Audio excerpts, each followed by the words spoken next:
Chapter 1033. The legendary monster ranking is easy. I'll give you a monster encyclopedia of the Monster Research Institute. However, there are places that sell legendary parasitic soul worms, but with our funds, even if we sell them, I don't think we can compete with others. The Black Mage was about to drink the coffee, but slowly put it back on the table after hearing Dean's words. Dean glanced at him. How did you get the legendary parasitic soul worm? The Black Mage smiled. I bought it with the money I saved over the years. Since I became the master, I invested all my funds into the experiment. I don't have much savings. It's not that I'm reluctant to give it to you. Even the Bourne families is not enough? Dean narrowed his eyes. The Black Mage hesitated. It's enough. But the Bourne family's assets are fixed assets. If we want to liquidate them as soon as possible, it will be too much of a loss. Moreover, the Bourne family is a big family. If we suddenly sell a lot of their assets, it will certainly attract the attention of other families. If they investigate us, then we will be exposed. Is this the reason why you didn't make a move on the Bourne family? Dean thought for a moment and got up. Let me see the illustrated book of monsters first. The Black Mage quickly got up and followed. After returning to the hotel, the Black Magician went to the nearby Magic Research Institute to buy an illustrated handbook of the monsters. The illustrated handbook looked like a magazine, but the paper was smooth. It was a high-quality coated paper. The surface of the handbook was equipped with a color picture taken by camera. It wasn't like the sketches in Sylvia's giant wall. The first thing that caught his eye was the list of monsters. Legendary, rare, uncommon, and normal. Legendary had the least number of monsters, but it still had 47 types of legendary monsters. The first legendary monster was called Gilgamesh. It did not have the word swordsman, which was unique to monsters that were given names. It was an ancient legendary monster, and its introduction was also at the very beginning of the list. It was actually a 5-star legendary monster. Gilgamesh, 5-star legend. It is reported that there are only 3 Gilgamesh in the world. One of them was captured and exploded before dying, leaving no parasitic soul worm. The whereabouts of the other 2 are still unknown. Dean's eyelids twitched as he looked at the information above. This legendary monster, Gilgamesh, had never been captured. Didn't this mean that no one had its parasitic soul worm? Black Magician saw Dean turn to this page, smiled slightly, and said with emotion, "This legendary monster is not only the number 1 in our giant wall illustrated handbook of legendary monsters. I heard that even in the Empire, it is ranked in the top 5 of the 5-star legendary monsters. It is very rare. Since ancient times, no one has ever obtained its parasitic soul worm, including those big shots in the Empire." What a pity. Dean didn't expect him to know something about the Empire. He couldn't help but look at him. Then he thought that the giant wall was different from Sylvia. It had a close relationship with the Empire. It was assigned by the Empire to look after the Devil's Pit.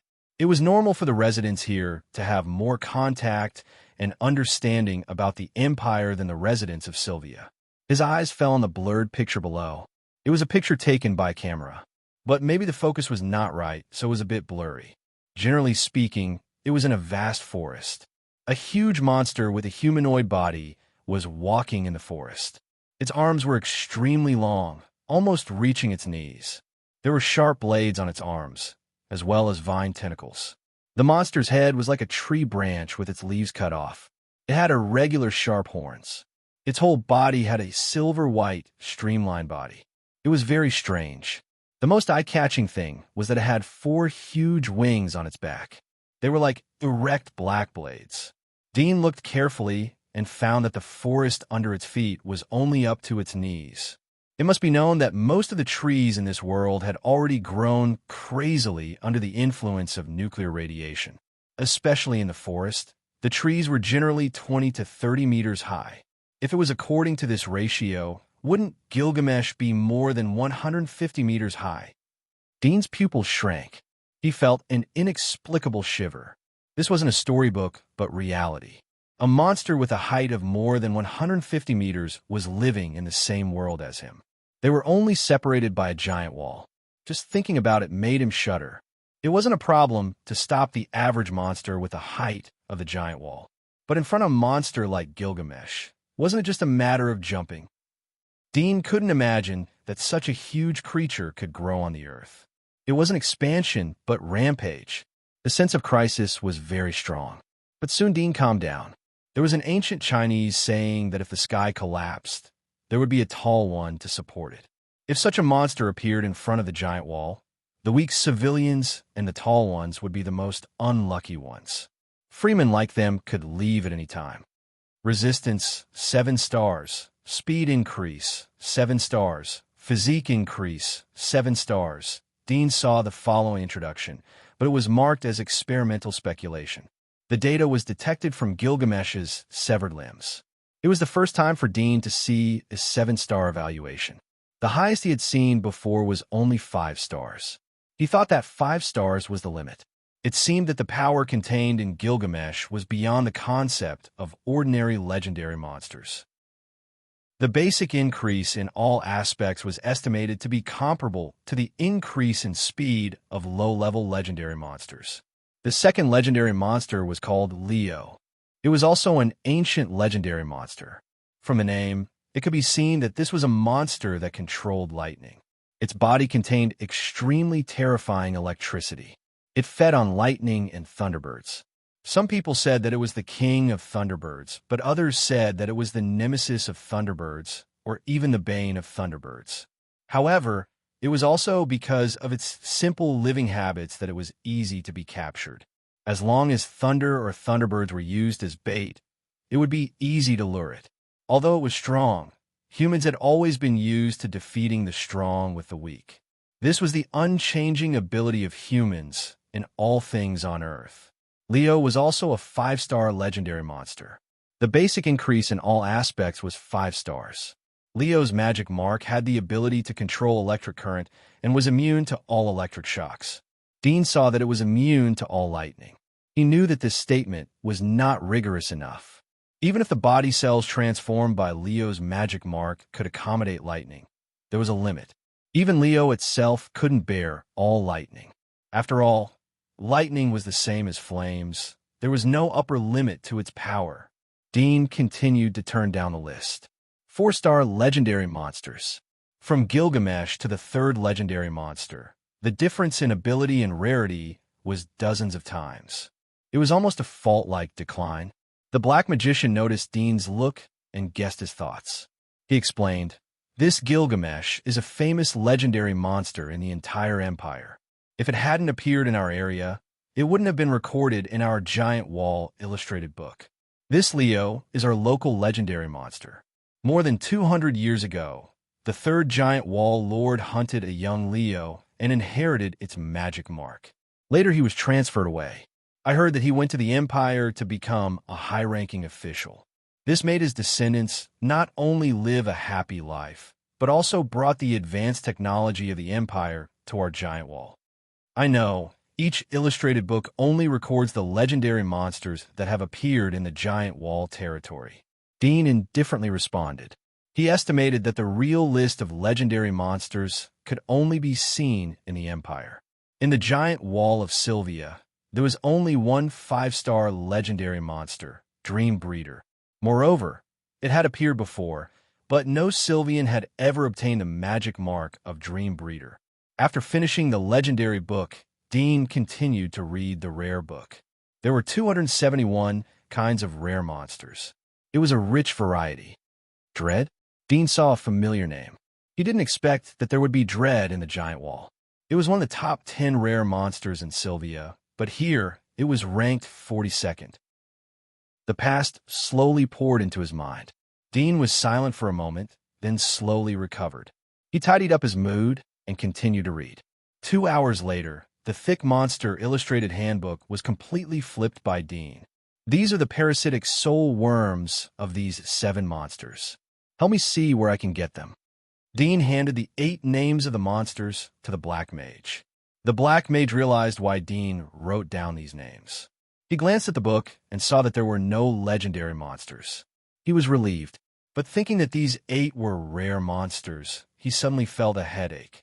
These rare soul worms can be bought in black shops and underground markets. You can also buy them at a high price in the Magic Research Institute.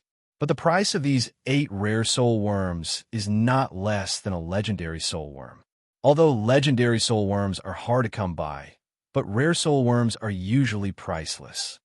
Even if I have the money to buy them, I can't find these 8 rare soul worms for sale in a short time. How can there be such a coincidence?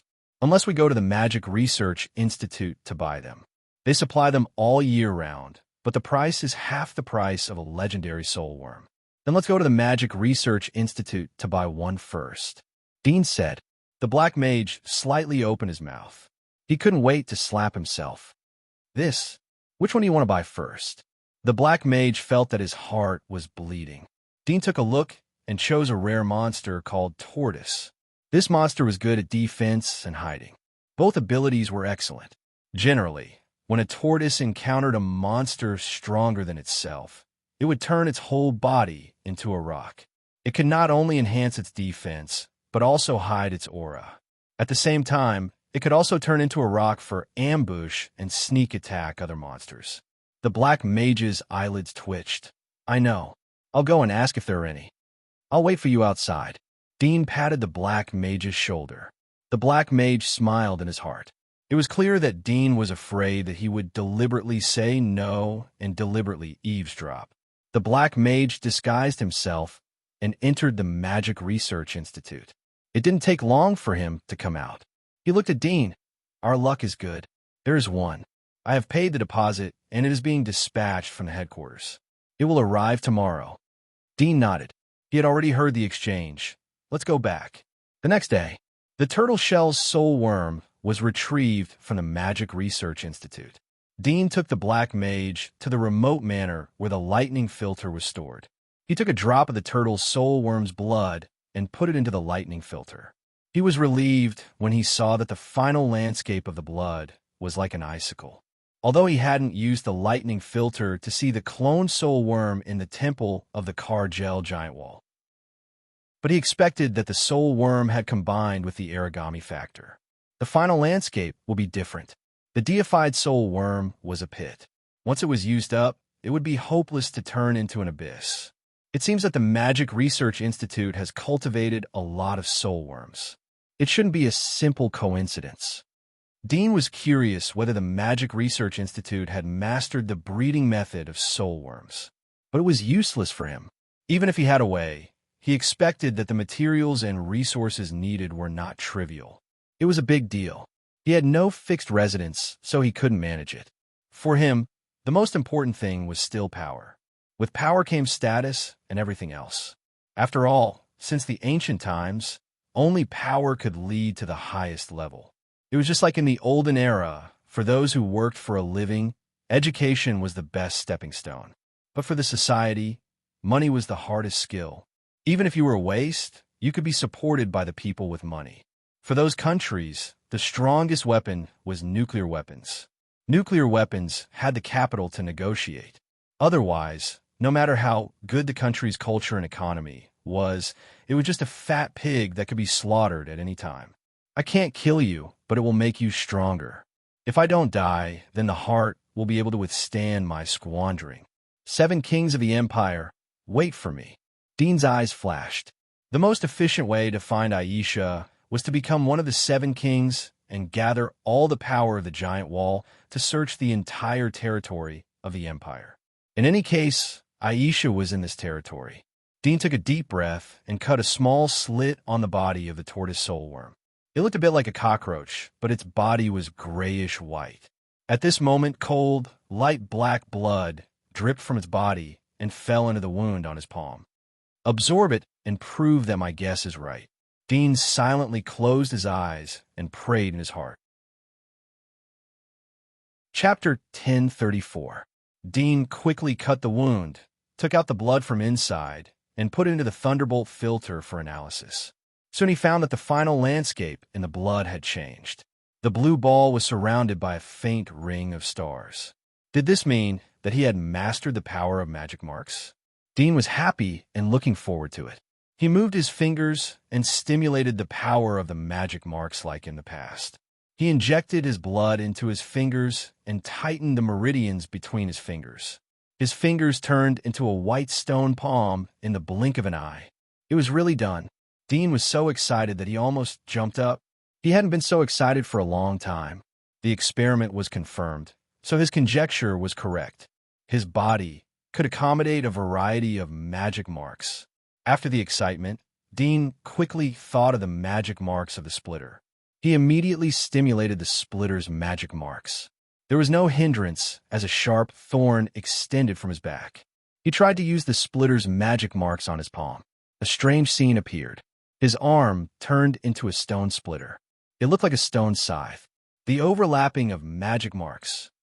Dean's eyes widened as he looked at the petrified arm incredulously.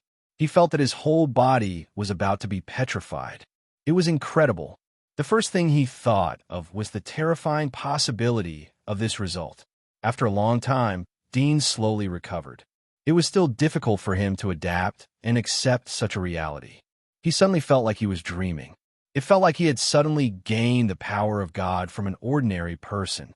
Yes, although his previous physique was not weak and very strong, it was only at the first-class level. There was still a huge gap between him and the top existences like the Seven Kings, and it was difficult to make up for it. After all, the rarity of the Iceworm King might be even rarer than a 5-star legendary monster like Gilgamesh. However, at this moment, the petrified arm brought him great hope and infinite possibilities. The overlapping of magic marks and the multiple absorption of magic marks' abilities. This meant that Burrow's conjecture was confirmed. His ideal god was created by Crimson Moon, gathering the abilities of a large number of magic marks, superimposing the magic marks' abilities, and reaching the top in all aspects. There were no shortcomings, no flaws. This was almost the template of the ideal, perfect creature. Perhaps the end of evolution was like this. Is this what it means to be happy after suffering? The God creation experiment actually succeeded. Dean touched the petrified blade, feeling a little unreal. He was suddenly glad that Crimson Moon had abandoned him. If she knew that her experiment was not wrong, he would have become her #1 fighter at this moment. However, Dean suddenly remembered that Crimson Moon abandoned him because of the failure of the experiment. He thought of the heart formed in his chest and suddenly felt that he was still one step away from being a perfect creature. At least, his heart was not perfect. This was his only flaw. Perhaps he could only be considered a defective product of God. A defective product of God. Should it be called a demon? Dean muttered to himself with a wry smile. The excitement in his heart gradually subsided. If Crimson Moon's theory was correct, with his current body, even if it was a defective product, it had the potential to surpass the Seven Kings. Moreover, he did not need the Arctic Insect King to evolve to the point of surpassing the Seven Kings. After all, relying on the Arctic Insect King would eventually be affected by the Insect King. That was not the purpose of Burrow's God creation experiment. Crimson Moon's experiment is still ongoing. I don't know if she will create a real god. Perhaps a new era will come, an era of gods, and humans will be ruled by gods. Dean looked at the flashing lightning in front of him, a little lost in thought. His association was not impossible. Although this was still far from the problem he was facing right now, Confucius was right. If you don't think far ahead, you will have immediate worries. The difference between ordinary people and rich people in this world was that ordinary people mostly considered the current life, while businessmen knew how to see the changes of the times, prepare for a rainy day, and pave the way in advance. Dean had to think in advance. If Crimson Moon created a large number of gods, what would happen to the world's structure, and how would he survive in this change? As he thought about it, his thoughts seemed to drift thousands of miles away. He stood there blankly for the whole afternoon until the Black Mage knocked on the door and delivered dinner. Dean came back to his senses and suddenly noticed that the soul worm of the tortoise shell, which had been scratched for blood, was dying. He immediately asked the Black Mage to put down the dinner and drive it out. Then he absorbed the whole soul worm of the tortoise shell into his body. After a short itch, his body gradually calmed down. Dean tested it, and sure enough, he could enter the magic mark of the tortoiseshell state. His whole body petrified, coiled up like a rock, and no smell was emitted. After dinner, They rested for the night. The next day, Dean secretly returned to Burn Manor with the Black Mage. When he returned to the basement of the manor, he listened to the guard's report. He learned that the plump woman who had been tortured by the Black Magician had died on the operating table. After they left, although the guards provided the prisoners with food and drink, the transplanted tissue in the plump woman's body mutated. Pustules appeared all over her body, and strange worms like centipedes hatched from the pustules. The worms bit the woman to death. The guards were also scared to death by the hellish scene. They took a few photos with their cameras and kept them. Dean glanced at the photos and frowned. Even with his psychological endurance, he felt a burst of discomfort. Although he did not look in the mirror, he felt that his face had become tense. The Black Mage saw the photos, but covered his mouth and vomited at the side. His face was extremely ugly. After he finished vomiting, Dean asked the Black Mage to dispose of all the prisoners here. It was impossible to repatriate and release the prisoners. These prisoners would be exposed here, so he could only give them a comfortable euthanasia. Although it was very cruel, for Dean, life was not equal. In the case that he did not need to face it directly, people for him might be just a word, and the number of casualties was just a number. Only when he saw the tragedy of death, perhaps he would be touched by the physiological reaction and produce discomfort. But if he did not directly face the blood, even if the things done were very cruel, he would not feel it. Perhaps everyone was like this. After sending away the group of people, Dean told the Black Mage to prepare to slowly sell the Byrne family's property to raise money as soon as possible. Chapter 1035. The other slave, Peter, accompanied the Black Magician to help Dean sell the Bourne family's property. Dean spent most of his time in the major libraries of Phoenix City. He read all kinds of books and quickly learned about the situation of the giant wall of Balga. He also learned a lot about the Empire and the secrets of the Devil's Pit from these books. As he guessed, the Devil's Pit was the location where the nuclear weapons from the old era fell. No wonder the nuclear radiation in the Devil's Pit was so strong. It was dozens of times stronger than the outside world. Moreover, the exploration team sent by the giant wall found a lot of strange things in the Devil's Pit. From the black and white photos, it was clear that there were all kinds of broken spaceships. Some were cracked barrels, some were rudders of the spaceships, and some were broken spaceships. The nuclear weapons didn't destroy the insects, but changed the Earth beyond recognition. Dean sighed. He felt sad. The world created by nuclear weapons would eventually be retaliated on the heads of humans. However, it wasn't difficult to see that the Devil's Pit was the main location where the spaceships appeared. Perhaps the reason why the nuclear weapons fell here was to attack the headquarters of the insects. Unfortunately, he was not the only one who could see this. It was estimated that all the demonic pits in the Empire had been plundered countless times by the Seven Kings. They even deliberately let the giant wall of Porges stand guard. Their purpose was obviously not as simple as detecting the changes in the demonic energy radiation in the demonic pit. Dean wasn't interested in going to the Devil's Pit. Instead, he thought about the spaceship in the Ice Dragon's nest. There were a lot of ice insects and the suspected Ice Insect King. Although his body didn't need them to evolve and become stronger, but he could take them and give them to Noise to improve their strength. However, he didn't plan to go there for the time being. The suspected Ice Insect King had left a big shadow in his heart. Moreover, Noise and Barton hadn't established a foothold in the giant wall yet. Moreover, he had many experimental ideas that he hadn't had time to verify with the lightning filter. The theft of the lightning filter didn't cause much of a stir in the Nile territory. The main reason was that this thing was a wizard's artifact and couldn't see the light of day. Moreover, the assassin of Brank didn't leave any clues. Even the professional deacon of the magistrate couldn't find any useful clues. They could only continue to track in the dark. However, the theft of the thunder filter had caused quite a commotion among the wizards.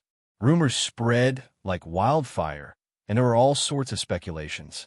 Many wizards even declared that they would find the culprit and avenge Brank. More magi were secretly paying attention to relevant news, hoping to obtain the lightning filter.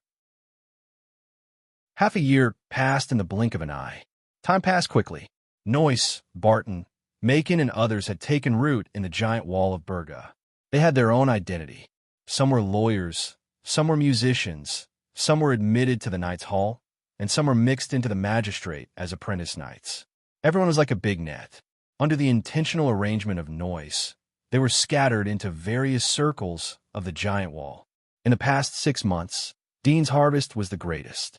Relying on the characteristics of his own genes, he successfully absorbed 5 soul worms.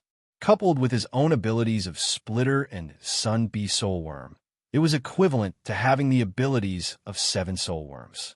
Among the 5 newly added soul worms, other than the first tortoiseshell, which was a rare magical creature, the other 4 were all legendaries. One of the 4 legendary soul worms was bought from the Born family. The other 3 didn't come from soul worms, but from human beings. This was also one of Dean's biggest gains. When the pioneers of the Born family and the ruler who cooperated with the Black Magician to divide the Born and Barrett industries rebelled, he killed them. Originally, he planned to use their bodies for research, but then he suddenly thought that the magic marks contained in their bodies could be absorbed into his own body. As a result of the experiment, he found that it was really possible. This broke Dean's original inherent thinking. Later, after various attempts, he found that he could not only absorb ability fragments from the body of the soul worm, but also devour other creatures to absorb the characteristics of the creature. For example, directly devouring a bloodthirsty leech, his body would have the blood-sucking ability of the bloodthirsty leech, and he could rely on blood to replenish his own consumption. But this kind of direct absorption had a flaw. The appearance of the genes would change accordingly. After absorbing the genes of a wolf, a portion of the sample flesh he used for his experiments grew thick fur on the surface of the flesh. He suspected that if his body directly absorbed the genes, he would also experience a partial transformation. In fact, the more genes he absorbed, the more parts of his body would mutate, and in the end, he would turn into a form that he didn't even dare to imagine. In contrast, soul worms seemed to be a filter. Dean already understood a little. The worms that he saw in the Earth Dragon Cave in Amelie's tribe were primitive soul worms that didn't parasitize any creatures. These soul worms were produced from ice worms, but not all soul worms could grow into ice worms. It seemed that the environment didn't allow it, or there was a lack of something. Although they were born from a mother, they couldn't become ice worms. But soul worms had a characteristic that ice worms didn't have. That was parasitizing other creatures and relying on other creatures to survive. While parasitizing, the soul worm would absorb the organism's genes and copy them into its own body. When it parasitized another organism, it would copy the genetic abilities in its body to the new parasite and slowly transform the new parasite's body. This was like moving to a new place, but it was still very nostalgic about its original home, so it would also decorate the new home to look like its original home. Of course, for these soul worms, it might not be because of nostalgia, but because of adaptation. If he directly absorbed the gene chain copied from these soul worms, Dean's body could be controlled within the scope of the original, and there wouldn't be too much change on the surface. It was like discarding some rough things and only extracting the core genes inside. However, through the observation of the Thunder filter, Dean found that the negative effect of directly absorbing from other magic marks was smaller than absorbing from soul worms. It was like the magic mark ability was the second filter. After continuously absorbing the abilities of 5 different magic marks, Dean found that the final landscape of his cells was surrounded by illusory star rings on the surface of the 4 color balls, and among them, the blue ball was surrounded by 2. Chapter 1036. In a manor in a small town on the outskirts of the Phoenix territory, the spacious hall was filled with people. Each of them had a different temperament, but most of them were not people to be trifled with. Dean sat on the sofa in the middle of the room. His handsome face had a scholarly aura.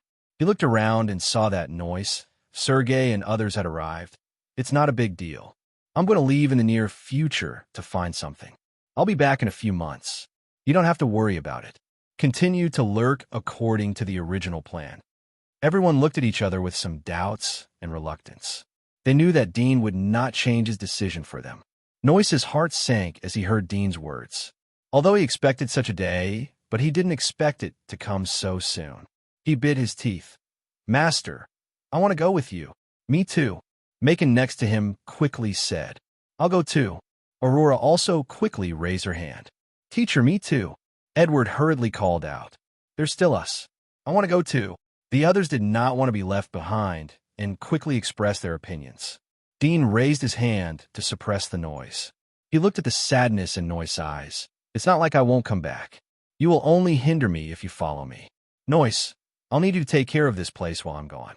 If there's any trouble, you'll be punished. Don't say that I didn't remind you." Noyce was startled as he saw Dean's warm eyes. He felt that he was mistaken. He couldn't help but ask, "Master, will you really come back?" "Of course." Dean smiled. "My body is recovering well, so there shouldn't be any problems. You don't have to worry about me. Instead, you have to take care of yourselves while I'm away. It's best to treat this place as your nest, or even your future home. Perhaps in the future, we will have the opportunity to move to the Giant Wall Empire. However, the environment there is more complex and dangerous than here. I hope you can adapt to this place in advance and live well. Take this as an experience." "Young Master, are you really planning to go to the Divine Kingdom?" Barton asked in surprise. "That will depend on the future situation and your performance." Dean clapped his hands. He didn't want to talk about the future plans. Let them rest first. "I have something to tell you." Noyce, Barton, Macon, and others understood and let their confidence retreat. If it's possible, find out the situation of the 8 lords in this period of time, especially the Wall Lord and the mysterious leader of the sorcerers, the Sorcerer King. Dean looked at Noyce, "But don't be too hasty. Don't let them uproot you. Wait for me to come back and deal with any news." "I understand, young master." Noyce nodded.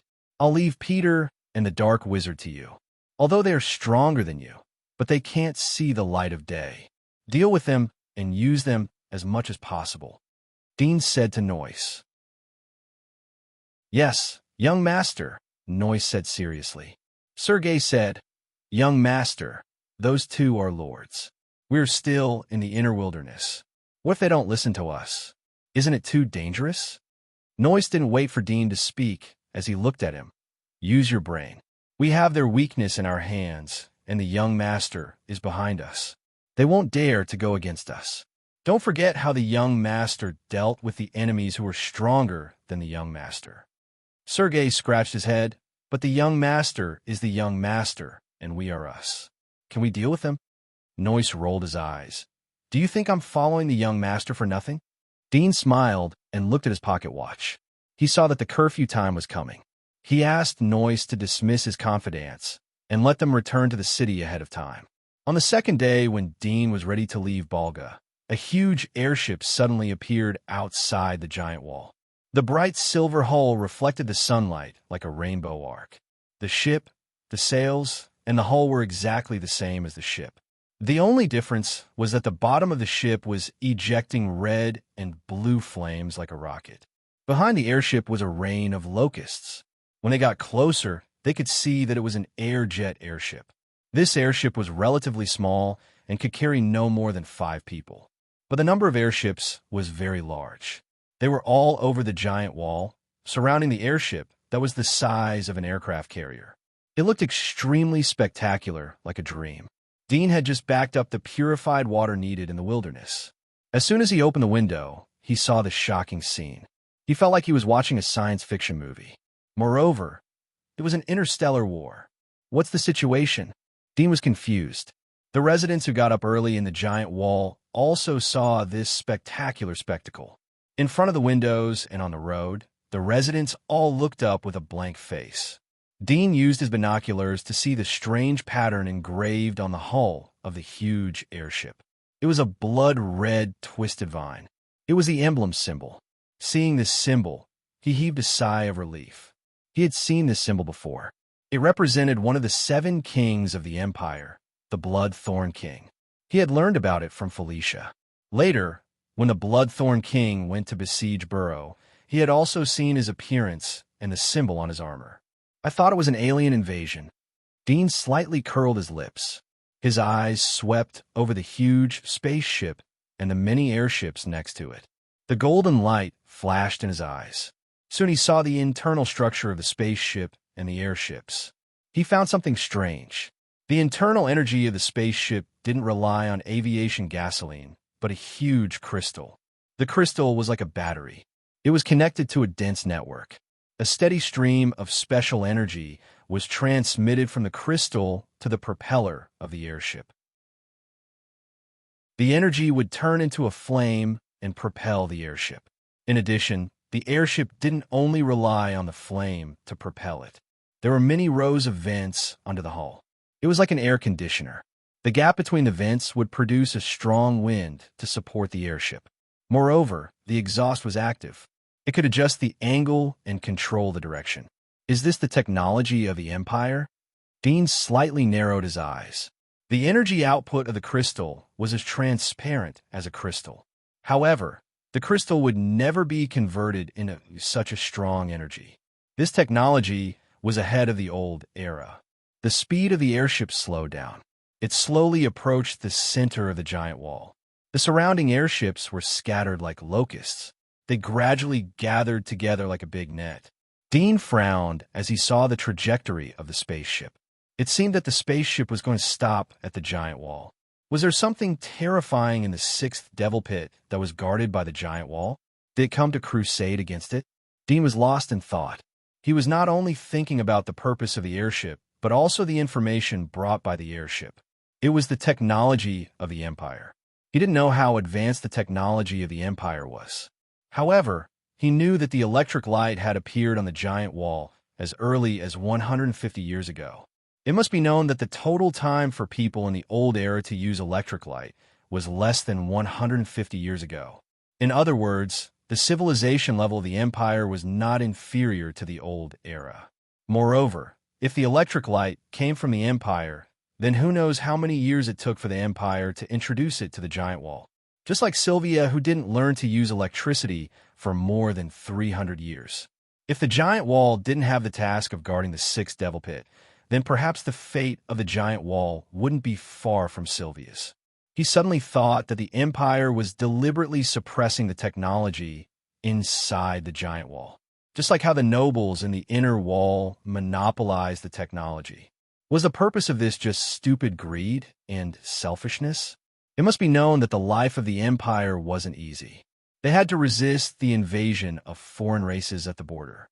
They also had to maintain the harmony of the abyss inside the wall. They also had to eliminate the terrifying existence that might be born in the devil pit. All of these were enough to bring a sense of crisis to the Empire. However, suppressing the technology inside the giant wall was like cutting off one's own arms. Dean couldn't figure it out. He had read a lot of secret information when he ruled Sylvia, but there was no record of this. He felt that there must be a reason that he hadn't thought of yet. What was the reason that the Empire had to suppress the technology inside the giant wall when they were thirsty for power? He thought hard for a moment, but still couldn't figure it out. He found that his thoughts were diverted. He didn't know the reason why the Empire suppressed the technology inside the giant wall. But the technology of the Empire was so advanced that it was a pipe dream for him to break into the Empire alone and seize the throne. If the technology of the Empire was similar to that of the giant wall, then he could rely on the knowledge of the old era to manufacture advanced electric weapons, laser weapons, and the like to rule the Empire. But now the technology of the Empire had reached the point where he couldn't understand it. His biggest trump card, the knowledge of the old era, was completely useless in the Empire.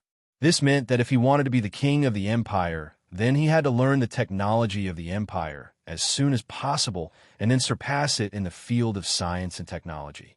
Or he had to be several times stronger than the average king. He had to be so strong that they wouldn't be able to use the technology to defend themselves. However, Dean knew how terrible the power of technology was. Even the king didn't dare to step out of the earth. But the technology could do it. Even the king who surpassed the king would turn into ashes in front of the nuclear weapons. This was the power of technology. It was something that couldn't be achieved by living things. Thinking of this, he couldn't help but want to smash everything in front of him. He thought that by relying on his current body, it would be easy for him to win the position of the king in the empire. Then he would use the power of the king to find Aisha. Everything was perfect, but this beautiful idea was suddenly broken. Even if he had the strength to surpass the king, what could he do? The 7 kings wouldn't be stupid enough to fight with him and lose to give up the throne. They wouldn't be stupid enough to know that his strength was enough to be the king. So they would make him the 8th king to separate their own resources and territory. The real result would be that once the 7 kings knew of his existence, they would use various means to attack and destroy him. He wasn't afraid to fight with only his physique. But the empire was the nest of the 7 kings. They had been dominating for many years. They had mastered the technology that he didn't understand. Even if he wanted to have a fair and square duel, it would be wishful thinking. Originally, he felt that he could cross it in one step. But suddenly it became as difficult as ascending to the sky. Dean had the urge to grab the air, but eventually he endured and gradually calmed down. The goal couldn't be changed. So he could only find a way to complete the goal, no matter how difficult it was. Dean took a few deep breaths and completely calmed down. He was ready to see what the spaceship was going to do at the giant wall of Balga.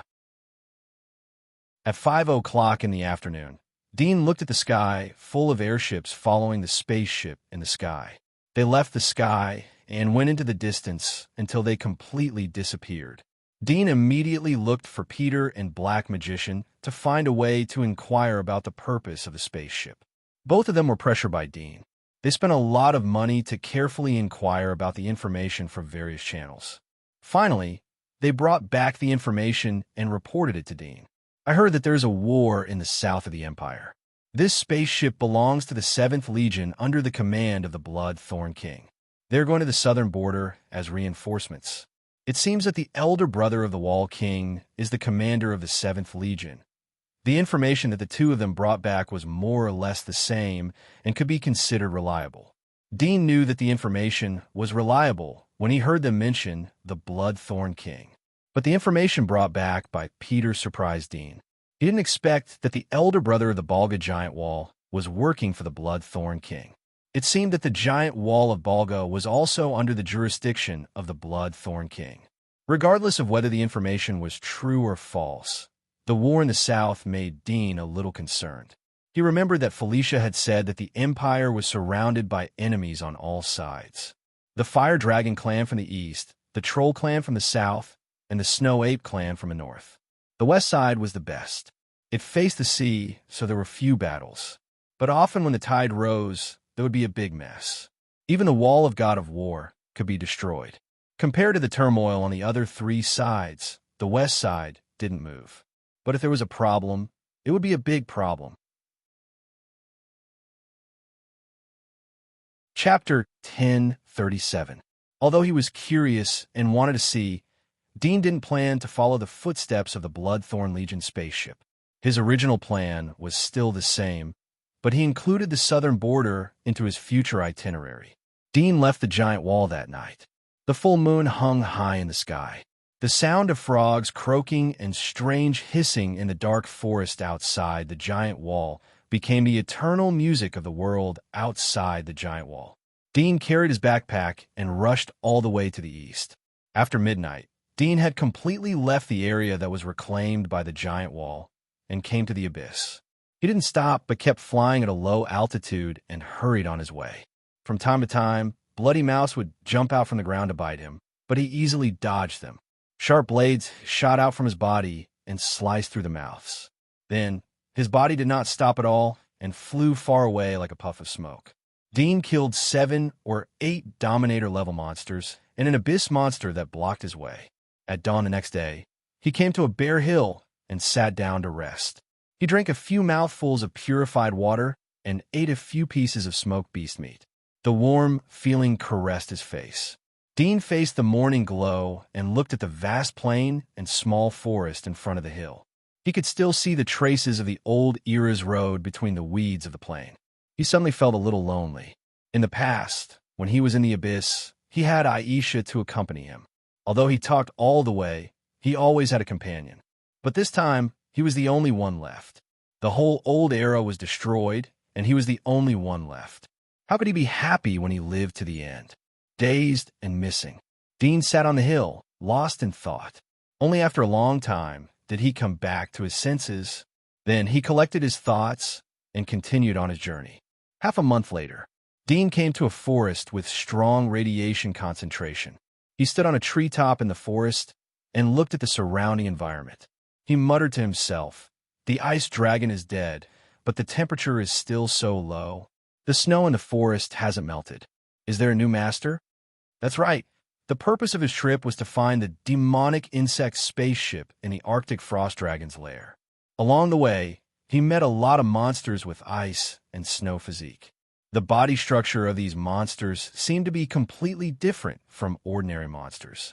Most of their bodies looked snow white, and their scales were crystal clear. Their hair was pure white, and the horns on the top of their head were like icicles. Even the blood in their body was white, and there was no heat emitting from their body. Dean felt that it would be very interesting to study these monsters on the experimental bench. In this world, the changes of living things far exceeded the progress of research. When people analyzed the body structure of a type of monster, new monsters and mutated creatures would appear. Life that had never been thoroughly studied since ancient times possessed unimaginable diversity. Different environments and factors would create different life forms. Dean cut off 2 monsters that were waiting for an opportunity to sneak attack him. He came to the end of the forest without any hindrance. The lake where the ice dragon lived was still there. The lake was as smooth and tranquil as a mirror. The spaceship is still there. Dean's eyes penetrated the surface of the lake and saw the depths of the lake. The place where his X-ray ability couldn't reach was now easily extended. In addition to his X-ray ability, he also had the ability to increase the vision range by more than 10 times. It was like having a telescope. It was the icing on the cake for someone who could see very far. However, this was just a small ability that came with a legendary magic mark, just like the X-ray ability of the splitter.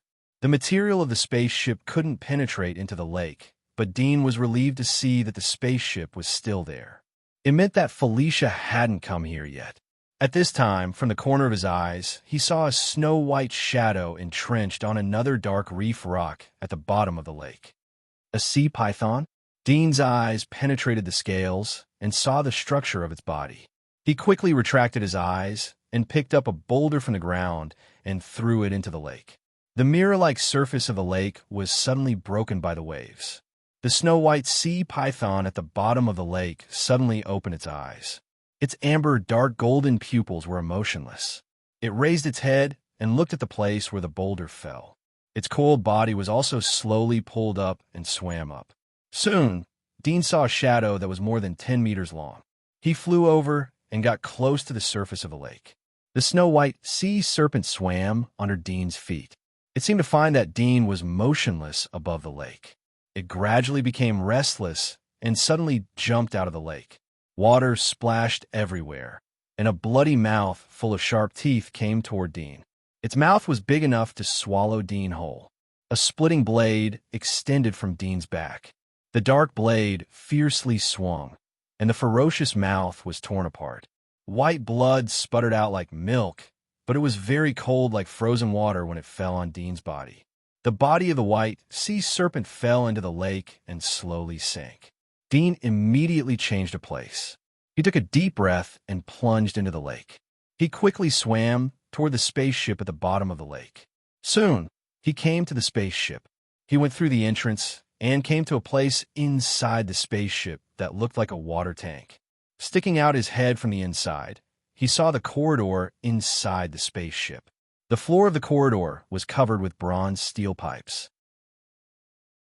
It seemed that the spaceship was the body of a huge creature, and the complex dark cyan steel pipes were its blood vessels and veins. There was no water in the spaceship. The mysterious reason made Dean have no time to think about it. The technology of the magic insect spaceship was far ahead of the Earth.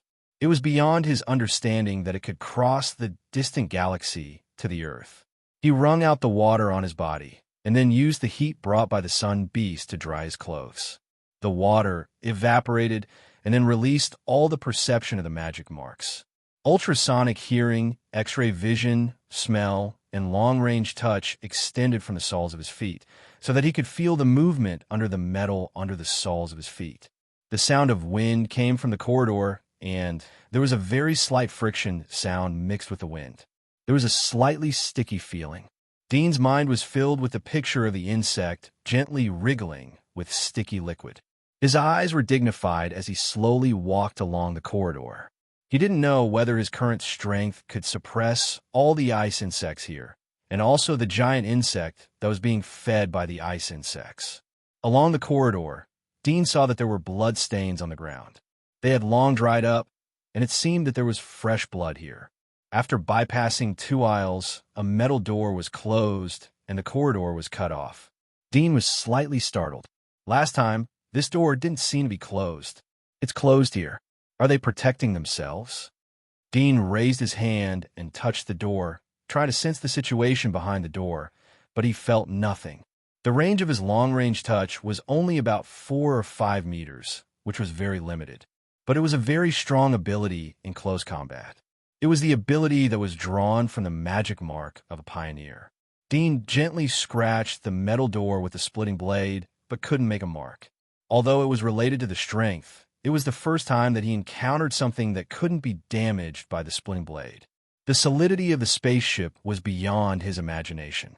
After the surprise, Dean felt that his surprise was a little funny. The magic insect used this spaceship to cross the galaxy, so the solidity was naturally beyond ordinary metal materials. If he could easily cut it, it would be abnormal. Since this road was blocked, he could only find another way. Dean was about to go back along the original road. Suddenly, he saw a raised ball by the door, flashing red light like a camera. He leaned over and looked at it. He was suspicious. This thing could emit light. Didn't it mean that this spaceship still had energy? While he was thinking, suddenly there was a click. Dean was so scared that his expression changed. Uncontrollably, his whole body suddenly ejected numerous sharp blades. The sharp blades were burning with flames, protecting his whole body like a hedgehog.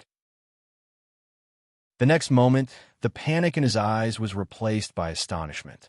He saw that the closed door in front of him was slowly opening. Something is controlling here. Dean looked at the slowly open door. His pupils contracted slightly. He felt a chill climb up his back, and his hair stood up. The door opened. There was nothing in the aisle behind, but there were a lot of bloodstains and residual hair on the aisle and the walls. Dean's perception quickly extended to the corner at the end. There was wind coming, and the sound of slime sliding became louder. In addition, there was a very low-frequency cooing sound. The sound was very strange, like an unknown language. Dean hesitated for a moment, but finally braced himself and walked in. He thought that if he had been discovered, there was no point in hiding.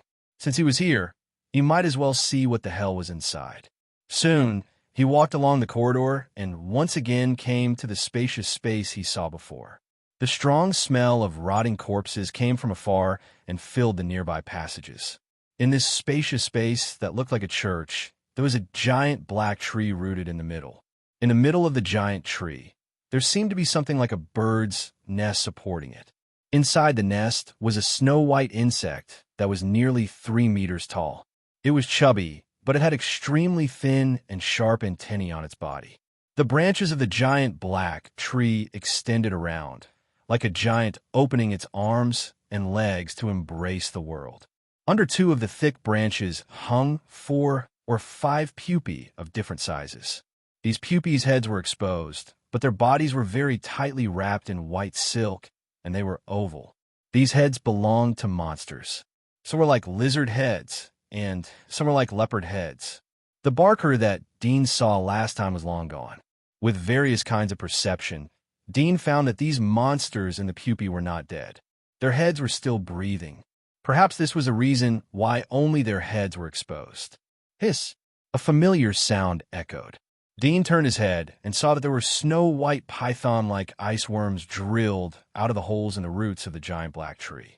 They raised their heads, but their heads were not triangular like snakes, but oval. There were no eyes or mouth on their heads, but because of this, it brought a stronger fear. 1, 2, 3. Ice worms continued to drill out of the holes. They raised their heads and looked at the intruders. Some of the ice worms' heads were split in the middle, and Dean could see that it was a mouth full of fine and sharp teeth. It seems that no one has been here. Dean saw the situation was the same as last time. His heart was relieved, but he thought about the door that was opened inexplicably. He felt that there was a pair of invisible eyes staring at him in the dark. He didn't dare to relax. He had to deal with the ice worms in front of him first. Very quickly, the extreme ice worms climbed onto the suspended cocoons and crawled into the eyes or nostrils of the demonic creatures. After a short while, these demonic creatures woke up one by one. They opened their eyes, and their eyes were filled with killing intent as they shook their bodies. The cocoons broke open, and the demonic creatures slid out from within. Along with them was a large amount of water. To be more accurate, it was an unknown mucus. The monster shook its hair out of the mucus and roared at Dean. "There are only 5 of them. It seems that you are not enough." Dean raised his hand and covered his arm with a sharp blade. A 7 or 8 meters long lizard-like monster rushed towards him. It opened its bloody mouth. Dean took the initiative to greet it. Whoosh! His arm passed through the lizard-like monster's mouth. Blood sputtered all the way to its abdomen. It was almost cut into 2 pieces. At this time, the rest of the monsters also rushed towards him. Dean moved his body to avoid the attacks. He counterattacked at the same time. In less than a few minutes, 5 monsters were crippled by Dean. Their heads were cut off, their bodies were cut, and their organs fell out. They couldn't move at all. The strength of these monsters was at the Dominator level. Only one of them was close to the Abyss level. However, it was not enough in front of him. After all, this time he didn't have a powerful carrier like Felicia. 5 ice worms crawled out of the head of the monster and formed a line of defense in front of the giant black tree. To be precise, they were guarding in front of the giant white worm on top of the giant tree. It should be the Ice Worm King, since it was protected by so many ice worms. Dean was a little excited, but not too excited. Although the Ice Worm King was the road to the king. But he knew from Burrow that once one became the king, it would be like being possessed by a demon. So even if he got the Ice Worm King, he couldn't give it to Noise and the others. However, it didn't mean that the Ice Worm King was of no value to him. The appearance of an extreme ice insect king would cause a commotion anywhere. Chapter 1038. The confrontation didn't last long. The ice worm didn't know what it meant to be still, so it couldn't hold back and launch an attack first. Dean looked calm and wasn't as flustered as last time. When the ice worm was about to get close, his whole body ignited with blazing flames. His whole body turned into a ball of raging fire. The high temperature instantly dispersed the surrounding cold air, and the metal under his feet quickly heated up. The 7 or 8 ice worms that rushed up saw the burning Dean and immediately stopped moving. They seemed to be stunned for a moment, but soon their raised heads cracked open their mouths and spat out saliva. The saliva would quickly freeze when it touched something, and it was even more powerful than a freezer. However, when the saliva met with Dean's flame, it quickly melted and white smoke rose. The sun beast that he got from the flame soul worm seemed to be the natural nemesis of the ice worm. Moreover, Dean's physique wasn't weak, so he could fully display the strength of the sun beast. At this moment, when he was attacked by the ice worm's quick freezing saliva, the flame on his body was only slightly weakened, but it didn't affect him much. Seeing this, he calmed down, released the splitting blade, and quickly pounced towards the ice worm. Whoosh! Puff! The burning flame pounced on the ice worm one after another. These ice worms didn't dare to use their bodies to wrap around Dean, so they just kept spitting saliva. Soon, they were approached by Dean one by one, and were quickly dismembered by the splitting blade. They turned into lumps of sticky white meat and fell to the ground, but they were still slowly wriggling. Their tenacious vitality made them almost immortal. However, there was no real immortality. The power of nature was enough to destroy everything. Dean's burning boots stepped on a few lumps of snow-white wriggling meat, and white smoke suddenly rose. The size of the few lumps of white meat quickly shrunk like melting ice. He estimated that if he continued to burn for a few more minutes, these things would completely disappear. But he didn't do so. He didn't come here to kill these ice worms, but to capture them. As the ice worms were dismembered one after another, Dean walked towards the giant black tree from the ground. His eyes were golden, and his X-ray vision was completely activated. He was on guard against any possibility of changes. The minced meat of the extreme ice insects was slowly reassembling, but it required time. This period of time was enough for him to fight with this thing that he suspected to be the extreme ice insect king. This black giant tree was not a real tree. It had a complex structure inside like a living being, but it did not have a heart, digestive organs, and other organs. However, there was something like blood flowing in its body, and most of this blood flowed into the snow-white giant worm, and then it was extracted from the giant worm's body, cycling back and forth. It's a pity. If you had a human body, you could still communicate with me. I could only use violence to make you listen to me. Dean stood in front of the giant black tree. He felt the branches around him tremble slightly. The roots of the giant tree were also trembling slightly. It seemed that it couldn't bear the high temperature. He expressed sympathy, and then both of his hands turned into cutting blades and shot out. Puff! The sharp blades pierced into the giant black tree. Through long-range touch, Dean's perception extended out of the flame. He could feel a burst of coldness. Suddenly, a shrill scream came from the top of the tree. The scream was extremely high in decibels and pierced the eardrums. Dean's hair stood up, and his ear bones shrank. He lowered the sound and looked at the source of the sound. It was coming from the body of the snow-white giant worm. It had woken up. The middle of the snow-white giant worm's body slightly opened, revealing a huge, strange mouth. When the mouth split open, the whole body was divided into two. The degree of opening would make any snake feel ashamed. OM, Galigi. Suddenly, a burst of strange sounds came out of the snow-white giant worm's mouth. Dean was puzzled, but the thing that came out of its mouth made him stunned. Human, please stop. It was the common language of the giant wall, and it was spoken very fluently. It was very magnetic and charming. Human, please stop. At this time, the snow-white giant worm said the same words again, but this time in a different language. It was the English of the old era. Dean was still in a daze. Then the giant worm taught Dean what a language master was. Russian, Spanish, and a small language of a certain country in Africa. 7 or 8 languages were spoken. Dean had never heard of some of them. Finally, it started to talk about the Chinese language. Dean could not help but ask, "What are you?" The snow-white giant worm saw that Dean finally responded. It seemed to be relieved and immediately said in a magnetic Chinese accent, "We don't mean to hurt you here. Please let us go and leave here." Dean could not help but ask, "Why did you say our language? Did you read it from the carrier's memory?" The snow-white giant worm repeated the words above, and the tone did not change. It was like a machine. Dean could not help but repeat his question, but the snow-white giant worm was still repeating his words. He could not help but be annoyed. "What the hell are you? Why did you say our language? If you don't answer me properly, I won't let you have the opportunity to kneel down." His words seemed to have an effect. The snow-white giant insect opened its mouth as if it was in a daze or trying to organize the meaning of his words. After a while, it said, "Human, in your language we are called extreme ice insects.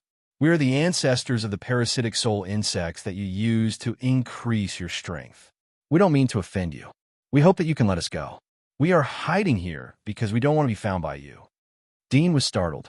He squinted his eyes and said, "So, you are the Ice Worm King? You can say that." The snow-white giant worm admitted very simply. Dean was not excited. Instead, he was very calm. He found that this Ice Worm King seemed to be a veteran. It not only knew the languages of the old era, but also the language of the giant wall. It also knew the names that humans gave to them. Just these were enough to show that it had experienced a lot of things, and it was very likely that it had lived from the old era until now. 300 years of lifespan was out of reach for humans, but it might not be a problem for the ice worms that had a tenacious vitality. However, the behavior of the Ice Worm King was a bit strange. It was too honest, and it did not hide anything from it.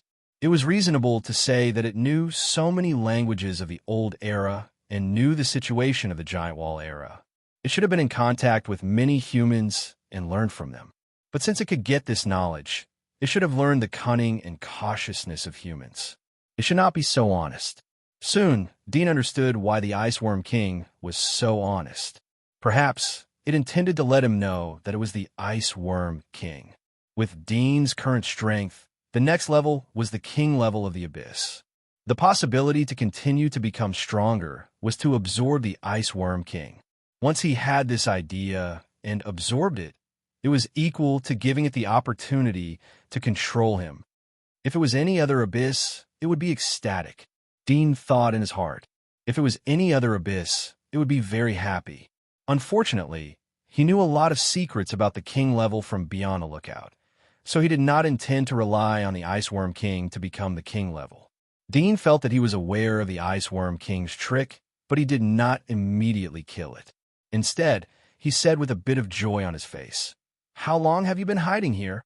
The Ice Worm King replied very quickly, "It's been a long time. I can't remember." It was a very vague answer, but also impeccable. Dean smiled. "How do you know our human language?" He was asking the obvious. The Ice Worm King seemed to hesitate for a moment. "I need the blood of other creatures to maintain my life.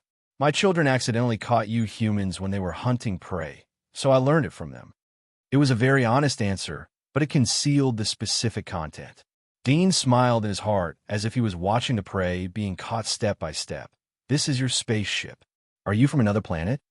Spaceship was the name of the Earth, but Dean believed that it could understand as it could read the human memory.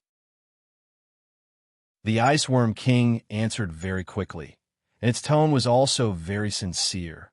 "We passed through here, but unexpectedly ran out of energy and fell here. Because of this, we had some wars with you. But please believe that we absolutely did not offend you. We will leave here once we find energy." Dean's heart was a bit shaken when he saw that it admitted that it was an alien creature. As a person of the old era, he was like all the people of the old era. From childhood, he had fantasized about the existence of other life forms in the dark and silent universe. He had also fantasized about the appearance of aliens' thin heads, huge eyes. But he did not expect that the alien life form that finally appeared on Earth would be this huge, fat, and not cute monster worm in front of him. The reason why it was not cute was because of the slender blades that the latter had retracted to the back of its body and its mouth full of sharp teeth. It made people shudder. At this point, he could finally confirm that the disaster of the old era was caused by the invasion of alien monsters. Although he had some speculations before, and even believed that it was because he had seen some reports on TV before he went into hibernation, but at that time he was still young and hadn't seen the news about the arrival of alien monsters. Later on, he grew up in Sylvia and came into contact with many dark things. He was a bit skeptical about everything. Occasionally, he would even think that this thing was secretly created by the old countries with the purpose of reshuffling the power structure of the old era. This kind of fantasy continued until now, and it was finally 100% confirmed. But was the reason for their visit to the Earth really because they were passing by on the way and their energy was exhausted? Dean naturally didn't believe it, but he didn't expose it. After all, he didn't have any reference. Even if he tortured it, he may not get the truth. If the other side insisted on a statement or changed to another wrong statement, then he could only believe it. But now it was different. He could induce it to say things that were half true and half false, and then extract the information that he believed to be true. "Why did you pass through here?" Dean asked. The extreme ice insect king was silent for a while before saying, "Maybe it's because we're too lonely. For millions of years, we've been the only ones on our planet, so we're preparing to search for new life partners in the universe. Originally, we were planning to go to another planet, but we happened to pass by here and discovered you guys. Furthermore, because of the language barrier, a war broke out. This is something we didn't want to happen either." "To another planet?" It's not a planet, but an area, because we detected that there was a special signal coming from that area. It seems that there is life there, so we went there. So, you didn't land because you ran out of energy, but because you discovered our planet. Dean caught the loophole in its words, but he felt that it deliberately let him catch it. In fact, there are two parts of the reason. We didn't have much energy, so we found you, so we landed. Iceworm King's tone was a bit awkward, but only its mouth was moving on its smooth body. Dean couldn't see its expression. Dean sneered and pretended to be angry, but there was some doubt in his heart. It mentioned that there was a life signal in another area, but he didn't know whether it was true or false. If it was true, then there were other life in the universe. If it was false, then the original target of these monsters was the Earth. They must have detected the signal that the Earth had projected into the universe, so they specifically came. In the olden era, when humans developed aerospace technology, they never stopped searching for extraterrestrials. Many scientists and famous science fiction writers had mentioned that when humans found extraterrestrials, they might not be able to avoid a disaster. Either humans were weak and oppressed, or they were colonized and ruled by humans, or if they found extraterrestrials weaker than humans, they would be colonized and ruled by humans. No matter what the result was, it was not good for humans and alien races. But humans still didn't stop this fanatical and dangerous action, and always persisted in looking for extraterrestrial creatures. Some people said that it was because humans were too lonely in the vast universe. But if you're lonely, then you're lonely. Can you not die? Dean felt that if his guess was true, this Iceworm King could simply press the faces of those knowledgeable, fanatical intellectuals to the ground and rub them. After thinking for a moment, Dean felt that the second possibility was more likely. These insects were coming for the Earth. Otherwise, it was impossible for them to sense the existence of life in other star areas, but not the Earth's existence. They came over to start a war, and obviously it was not a good move. Just like the two results, they swallowed humans and ruled the weak. All life had a common characteristic, and that was the need for survival. Humans needed food, beasts needed prey.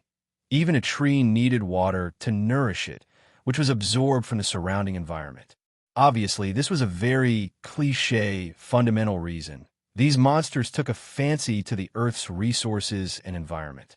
Of course, there was another reason that was less likely, and that was that they were bloodthirsty and liked to kill, so they found the Earth. Chapter 1039. The Iceworm King was silent. It was like an insect that didn't understand human language. Dean wasn't in a hurry. He just quietly looked at it. His golden pupils could see the internal structure of the Iceworm King's body. It was white and flawless. It was more beautiful than snow. It was hard to imagine that such a pure and clean body structure would be such an ugly insect. Perhaps it was beautiful, but he couldn't appreciate it. There was only a sticky sound in the silent hall. The surrounding ice worms that were cut into pieces crawled and slowly gathered. One or two of them had recovered most of their bodies and were crawling towards Dean. "Are you trying to stall for time?" Dean opened his mouth. The Iceworm King seemed to wake up suddenly. "Huh? No. I'll let them retreat to the side so that they won't die in vain." After that, the ice worms that were crawling towards Dean suddenly stopped. They looked up at the Iceworm King on the giant black tree. Then they turned their heads and slowly crawled to the dark corner at the edge of the hall. Dean glanced at them, but didn't say anything. The confidence in his heart made him feel that these ice worms weren't a threat. Even if all of their bodies were healed, he could still cut them again. It would be effortless. Origami. The Iceworm King sighed. It pulled Dean's thoughts back to the Iceworm King. They're also extraterrestrial creatures. They're the creatures that I mentioned before in the star region that released unknown life signals. They have also found the Earth. However, they're different from us. Their planet is lacking in resources, and they are plundering everywhere. They are bloodthirsty and brutal by nature. Moreover, they need to constantly devour other living creatures in order to maintain their own lives. You call them origami. This name was originally given by our race. However, it only has one word, origami. The symbolic meaning of this name is very simple. Wherever the origami passes, there is only barren land. No life can escape from their hands. They won't even let an ant go. However, slowly, they were worshipped as gods by you. Origami, haha. There was a bit of bitterness in the Iceworm King's voice. Dean was startled. He didn't expect that the situation would turn like this. So, it wasn't lying before? Were they really just passing by the Earth? But how could they explain that they did not notice Earth in advance? His heart was full of doubts, and he could not confirm whether it was true or not. After all, the Ice Insect King said that the origami were bloodthirsty and cruel, and that they devoured other creatures. It reminded him of the origami's flesh that he had seen before, and the situation after he ate the origami's flesh. Indeed, the origami gene had a strong devouring ability. He felt that the reason why his body could absorb the power of other magic marks was most likely because of the origami gene. However, under Crimson Moon's experiments, the berserk nature of this origami gene had been neutralized, so it did not pose much of a threat to him. However, he still did not dare to remove the uranium ring. He needed further experiments to confirm it. So, the war with the humans were all origami? Dean asked deliberately. The Iceworm King said, "Not all of them. Back then, the main enemy of you humans was us. These origami were just hiding in the dark, intensifying the conflict between us and the humans. Although they were cruel and bloodthirsty, their IQ was very high, and they were extremely cunning. They instigated us to start a war with you humans, and then they reaped the benefits. Unfortunately, no one saw this at that time. Until the end, when they showed up, everything was revealed, but it was too late. At that time, the humans were already ready to perish together with us, and they launched the strongest world-destroying plan." Dean was stunned. First, he did not expect it to admit that it was the enemy of the humans. Second, he was suddenly not sure whether what it said was true or false. Dean's mind stopped for a moment, and he suddenly reacted. He was secretly shocked. No matter if what the Iceworm King said was true or false, it could already shake his mind. This was not something that could be moved by a simple honesty. So, when our ancestors were fooled, then why did the giant wall and the empire appear in the end? And why do we call them origami? Dean asked thoughtfully. The Iceworm King was silent for a moment, and slowly said, "I don't know why the giant wall appeared. At that time, the humans launched the world-destroying plan, and we had to temporarily avoid it. I have been here for a very long time, and I have never left, and I can't leave. The situation outside that I know is from the human explorers who came here one after another, and I caught them. I searched the memory fragments. I only know the current appearance of the world, but I don't know the history in the middle. But my guess is that origami used despicable means to cover up its crimes, and instead threw all the crimes to our clan. Then, in the name of helping the humans, they ruled the humans, but in fact, they were just raising humans. After all, their clan likes to kill and devour, but if all the creatures are plundered, they will also perish. So raising humans is the best way.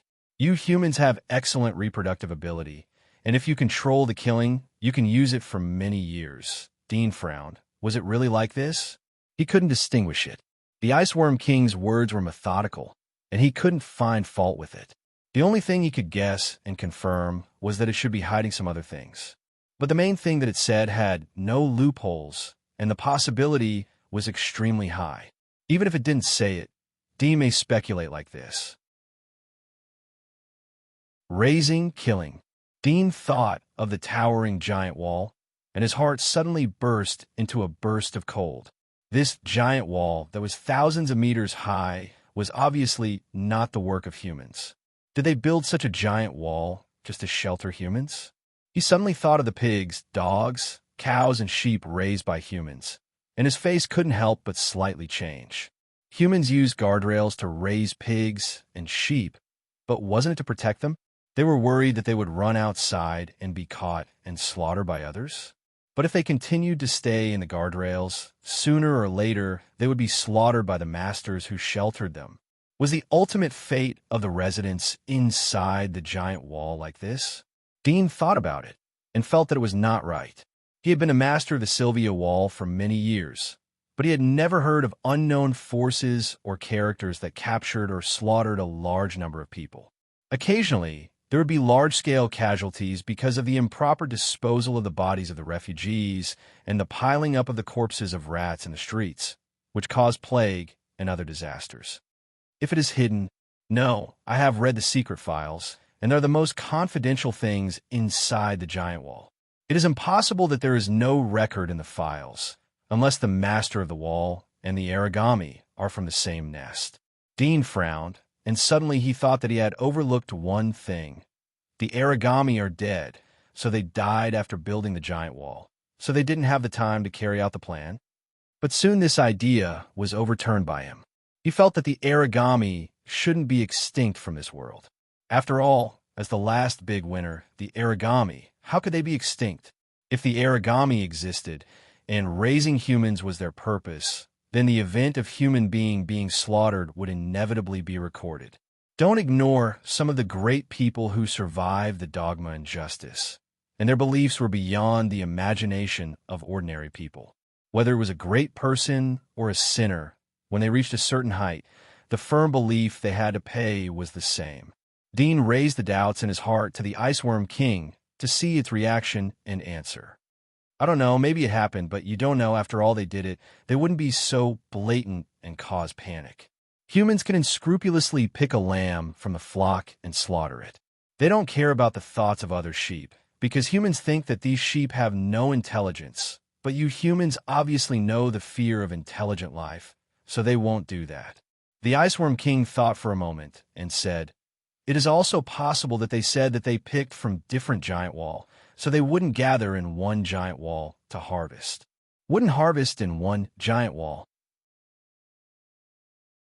Dean's eyes flashed. Was it because Sylvia was too weak, so such activities were only carried out in the Empire? After thinking for a moment, he felt that he couldn't distinguish the truth from the lies, so he temporarily put down the matter. He couldn't continue to be led by the nose by the Iceworm King in front of him. "So, I can also inquire about the things that you know. In that case, it seems that you have no value." The Iceworm King didn't seem to expect that Dean would suddenly turn against him, but soon it anxiously said, "Everything I said to you is true. I didn't hide anything from you, but I really don't know about other things. How about this? I tell you the way to continue to become stronger and give you my children. They will unconditionally accept you." Dean slightly sneered. "Even if they resist, do they have the ability?" "This." The Iceworm King was a little disappointed. "What do you want?" "I don't want anything. You and your children belong to me." Dean's eyes flashed, and the corner of his mouth revealed a smile. "You seem to have forgotten that I'm the Abyss. The way for a human to become the Abyss is to eat your children to further strengthen their physique. But it's not enough to rely on your children. If I can eat you, I should be able to reach the peak of the human race." The Iceworm King angrily said, You said that you won't hurt me. How come I don't remember?" Dean sneered. "You can resist or obey. It's up to you. But it's better to persuade you to be obedient so that you won't suffer. If you perform well, I may leave one for your children, and it won't be considered as exterminating you." The Iceworm King was so angry that he screamed. For a time, the languages of different countries and different races burst out. Dean quietly listened to the scene, and even had some amazement and appreciation. He had never heard the scene of multi-language cursing. Moreover, he had never seen the acting skills of an insect that could soar to such a high level. Unfortunately, the old era was broken, and there was no way to receive the Oscar. After cursing for a few minutes, the Iceworm King gradually managed his own language system and angrily said to Dean in Chinese, "You bastard, you humans are despicable, shameless, greedy, selfish race. You deserve to be imprisoned by Huang, and you deserve to recognize the thief as your father. It's recognizing the thief as God." Dean corrected. This also implied that he believed what it said earlier. The Iceworm King angrily scolded, "Despicable, shameless. Chinese is broad and profound, and it's the highest language on our side, but you have only learned a few curse words. It's really—" Dean shook his head. indicating that the child could not be taught. The Iceworm King was stunned. Apparently, he found that compared with the purebred Earthlings, he was a few streets behind in terms of cursing. You have to keep your word this time. The Iceworm King seemed to be gnashing his teeth as he said, "Of course, I don't need your child when I reach the bottleneck anyway," Dean said, as if it was a matter of course. The Iceworm King was silent for a long time and finally agreed. Dean was also relieved. He felt that he should also get an Oscar.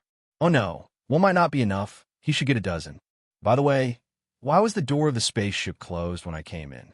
It didn't seem like this the last time I came. Dean thought of the previous strange opening of the door and immediately asked. The Extreme Ice Insect King said weakly, "The spaceship has recovered some of its energy, so I asked my child to close it. I wanted to rest and recuperate in peace, but who knew?" At this point, it seemed to have suddenly realized something. Two black eyeballs protruded out of its snow-white fat body. They were the size of soybeans and were very hidden. "You, how did you open the door?" "It opened by itself." Dean frowned. "Tell me honestly, is there anything else here?" The Iceworm King seemed to be jumping, and its voice suddenly increased by octave. "The door opened by itself? How is it possible? My children are here, and without my permission, they can't open the door." Dean looked at it, and suddenly wasn't sure whether it was acting this time, but it seemed to be a bit real. Was it really not opened by it?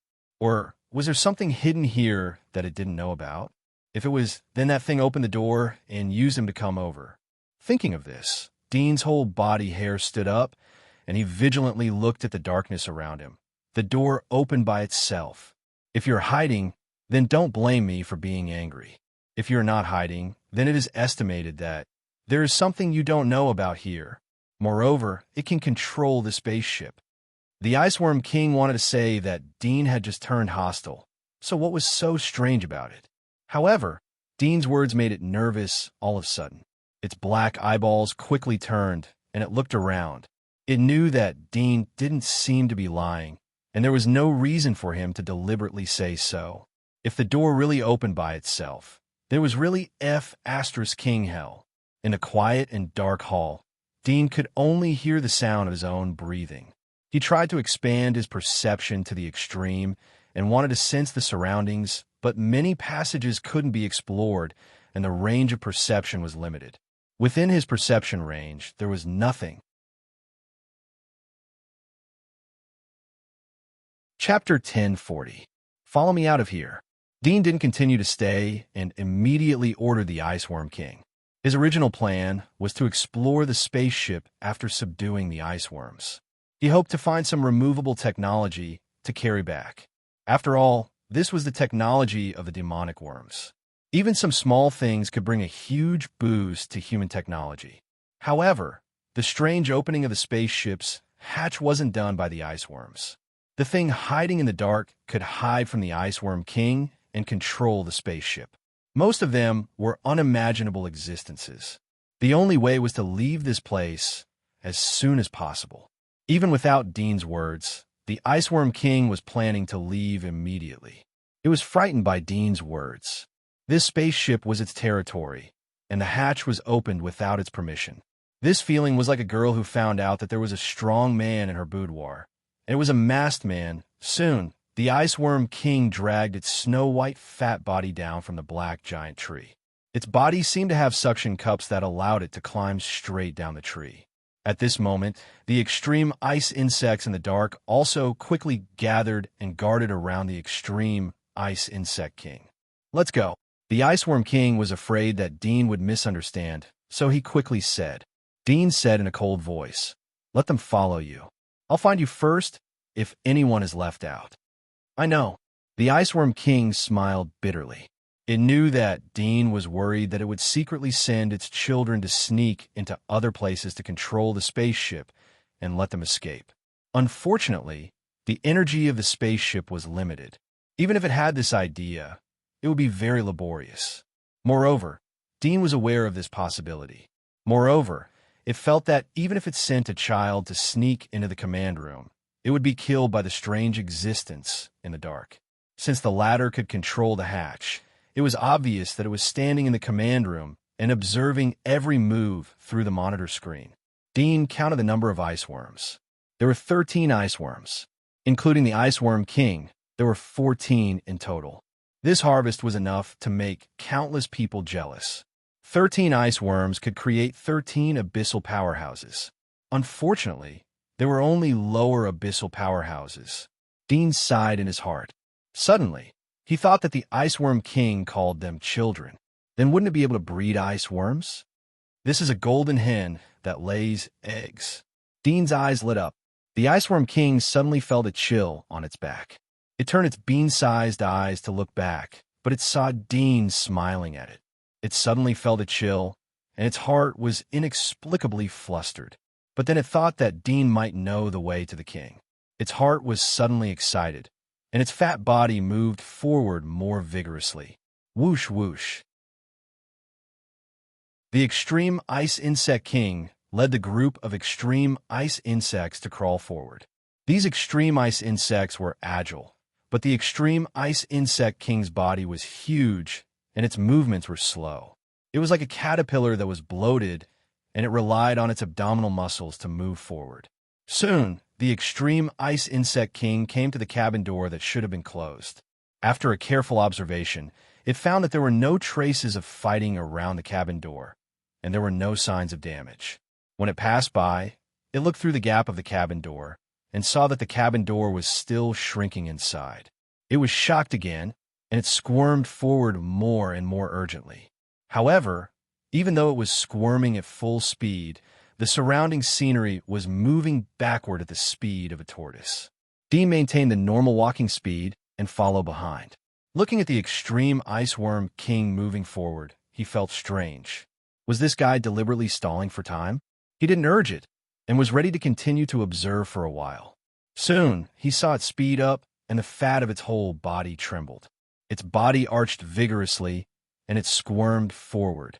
However, its speed only increased from walking to walking. Was this guy a tortoise? Dean slightly raised his eyebrows. He could see that this guy was working hard, but it was moving. Shaking his head, Dean shouted, "If you can't walk, then let your children carry you." The Extreme Ice Worm King reacted, "Yes." After saying that, it was a little embarrassed and immediately let the children next to it lift it. Whoosh! After the 7 or 8 extreme ice worms lifted it up, it quickly ran forward and disappeared. Dean and the rest of the extreme ice worms quickly followed, and in the blink of an eye, they came to the exit of the spaceship. The Extreme Ice Worm King took Dean to the emergency passage of the spaceship. There was a bottomless pool here, and the pool led to the lake outside. The Extreme Ice Worm King said something to Dean, and then took the lead to jump in. The rest of the extreme ice worms quickly followed. Dean also entered the lake, and saw 7 or 8 extreme ice worms pushing the Extreme Ice Worm King forward like a propeller, and quickly rushed out. After bypassing the passage, they came to the lake outside. Several extreme ice worms suddenly released a large amount of cold air, and the lake quickly froze. The cold ice spread to the surroundings. Dean's body released flames to dispel the cold air around him, and quickly approached the Extreme Ice Worm King. I'm not attacking you. I just want to speed up and leave," the Extreme Ice Worm King said in a panic. Dean knew that the Extreme Ice Worm King didn't have the guts to use this trick to attack him, but he still put on an angry posture. He raised his hand to cut off several extreme ice worms, and then drilled out of the frozen lake. At this time, the Extreme Ice Worm King was pushed to the surface by the other extreme ice worms, and the few extreme ice worms that were cut off were brought out by the other extreme ice worms. Soon, the surface of the lake was completely frozen and turned into a block of ice. The Extreme Ice Worm King slid on the surface and looked at Dean, who was flying in the air. "Where are we going now?" "Home." Dean took out a folded black net from his backpack and shook it. It turned into a giant net and spread out. The net was very thin, but the toughness was terrifying. It was enough to withstand 100 tons of weight. "All of you go in, and I'll take you home," Dean said in a cold voice. The Extreme Ice Worm King quickly said, "We have an agreement. We will cooperate with you, but you have to let go of my child." "All right."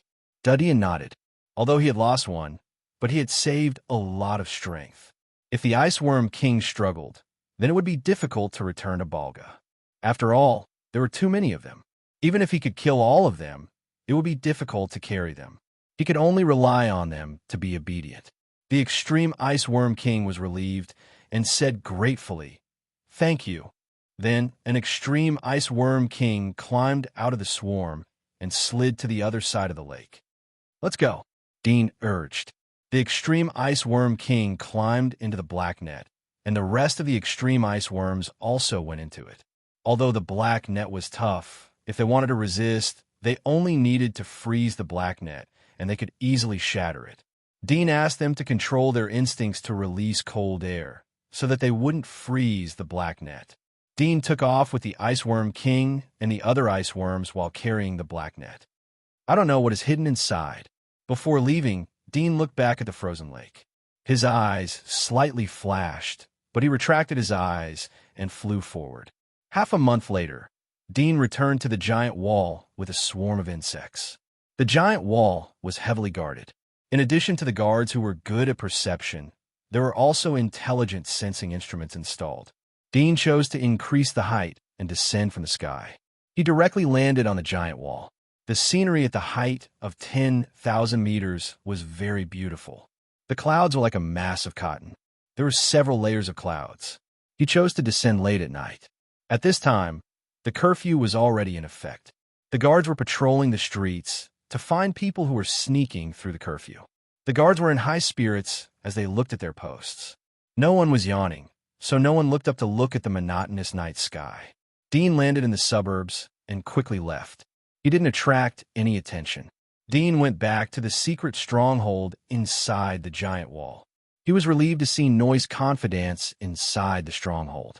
He went back to the secret stronghold.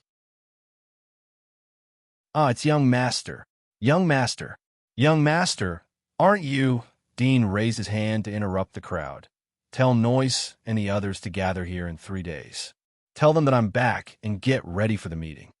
The doubts in the hearts of the guards receded as they heard Dean mention Noise's name. After all, it wasn't difficult to disguise as someone else. They were worried that Dean was a fake. One of Aurora's confidants courageously came forward and asked about Dean's departure. He also asked about the names of the elders. Dean didn't get angry but didn't answer. He directly released the splitter. Everyone immediately believed him. The young man who had mustered up the courage to ask was trembling with fear, and his face was filled with terror. Dean patted his shoulder. "It's good to be cautious." The youth felt like he was going to collapse. Was he being praised? He looked up and saw the envious eyes of the others. 3 days later, Noise, Sergei, and the others came with a group of confidants. They also brought Peter and Black Mage.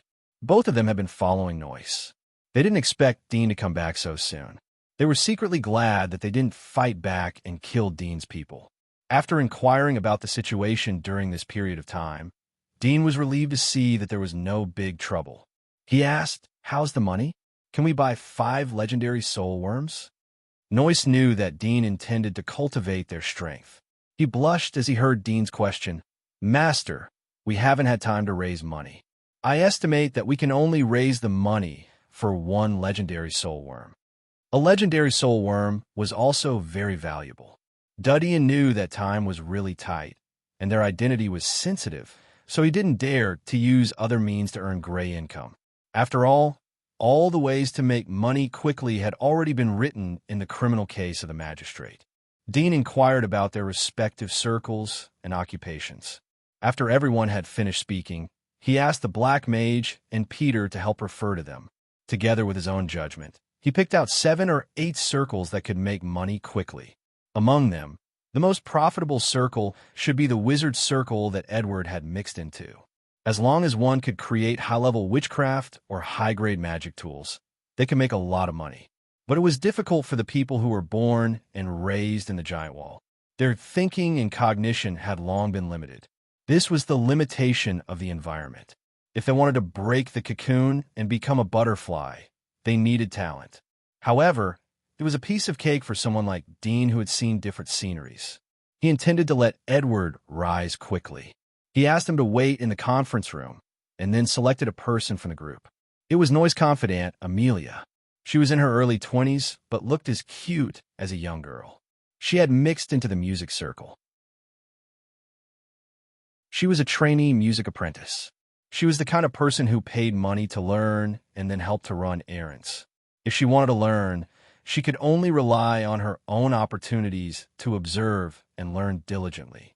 However, Amelia had learned piano for 4 or 5 years in her childhood. She had a good foundation, but later her family was destroyed. She changed from a rich and well-off family to an orphan. Then she stumbled to Noy's side and became a follower of the man who brought a ray of light in her desperate life.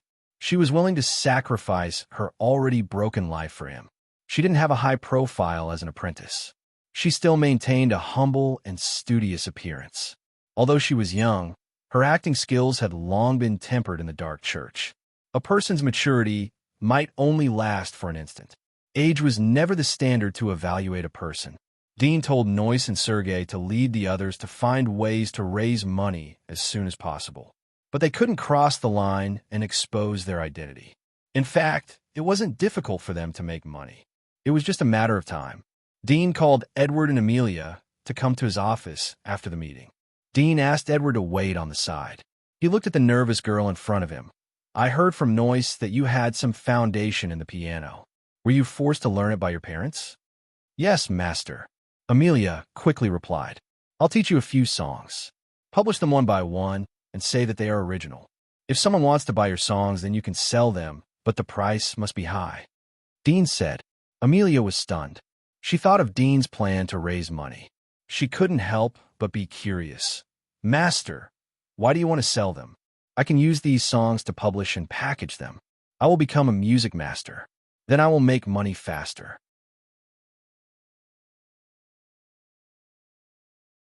Chapter 1041. After all, she was not a child. She immediately thought of the money that could be generated and the connections that could be extended, so she immediately agreed.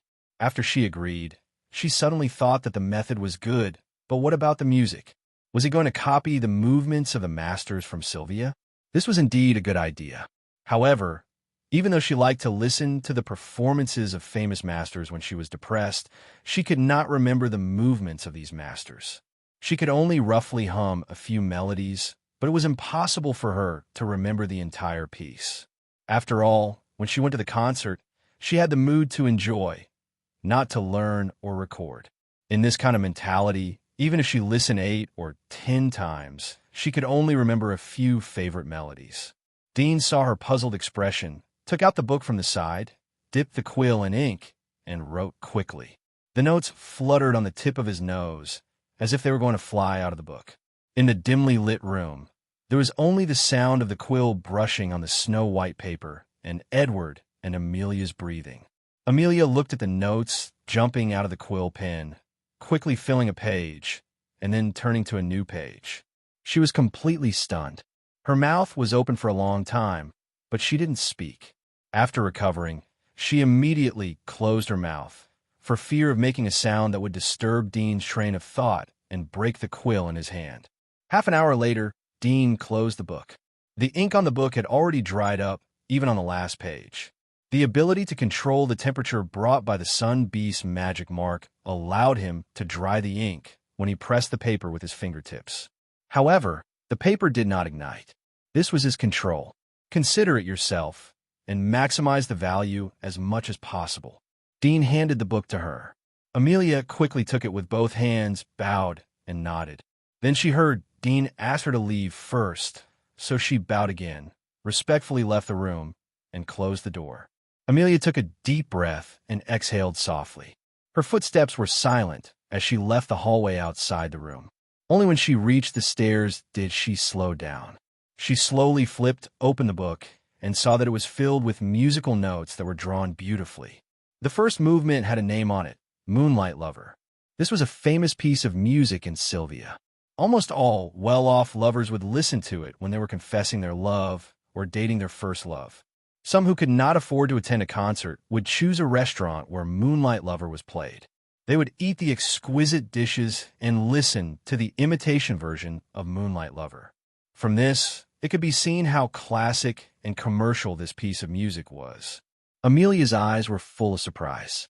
She didn't expect Dean to be able to memorize this movement. She had heard it many times, but it was almost impossible for her to memorize it. She flipped through the pages quickly. 7 or 8 pages later, there was the second movement. It was another famous movement by Sylvia. Amelia quickly flipped to the back. The third, the fourth, all of them. Does he read music when he has nothing to do? Amelia was surprised. She knew how busy their work was. They didn't have much time for entertainment. How could he do such a boring thing? Amelia went downstairs in amazement. She met a few of her companions and greeted them. She knew that Dean didn't specifically tell her how to operate it. It was a test of her ability. If this matter was done well, then she would be put in an important position in the future. At least she would be promoted from one of Noyce's confidants. If she could work directly with Dean, then her status would be even more different. However, she didn't want to have direct contact with Dean. She preferred to stay with Noyce. It would be better if she could see this man every day. After sending Amelia away, Dean leaned back in his chair and rested for a while. Memorizing so many movements at once was a bit of a burden on his brain. Although his memory was close to photographic, the human brain was still a human brain, not a machine. It was impossible for him to record 100%.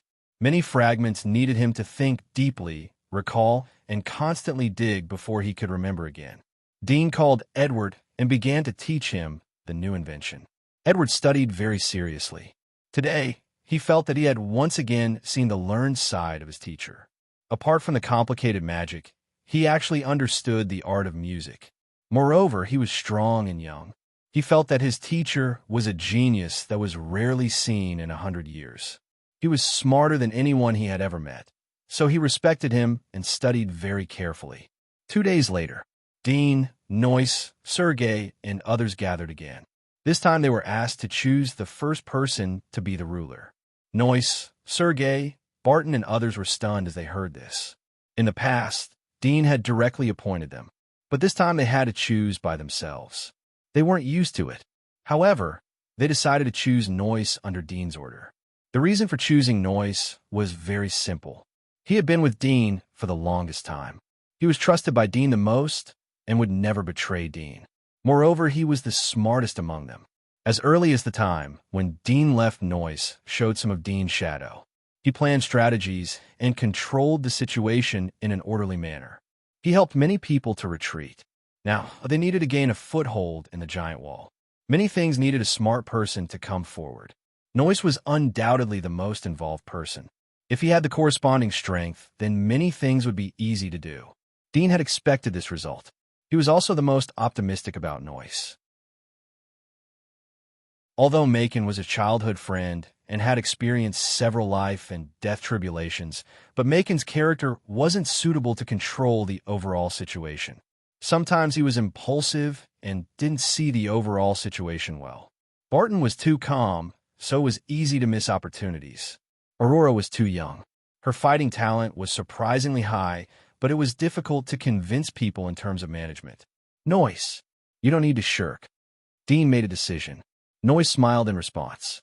He knew Dean's temperament. Dean didn't like to be polite or indecisive.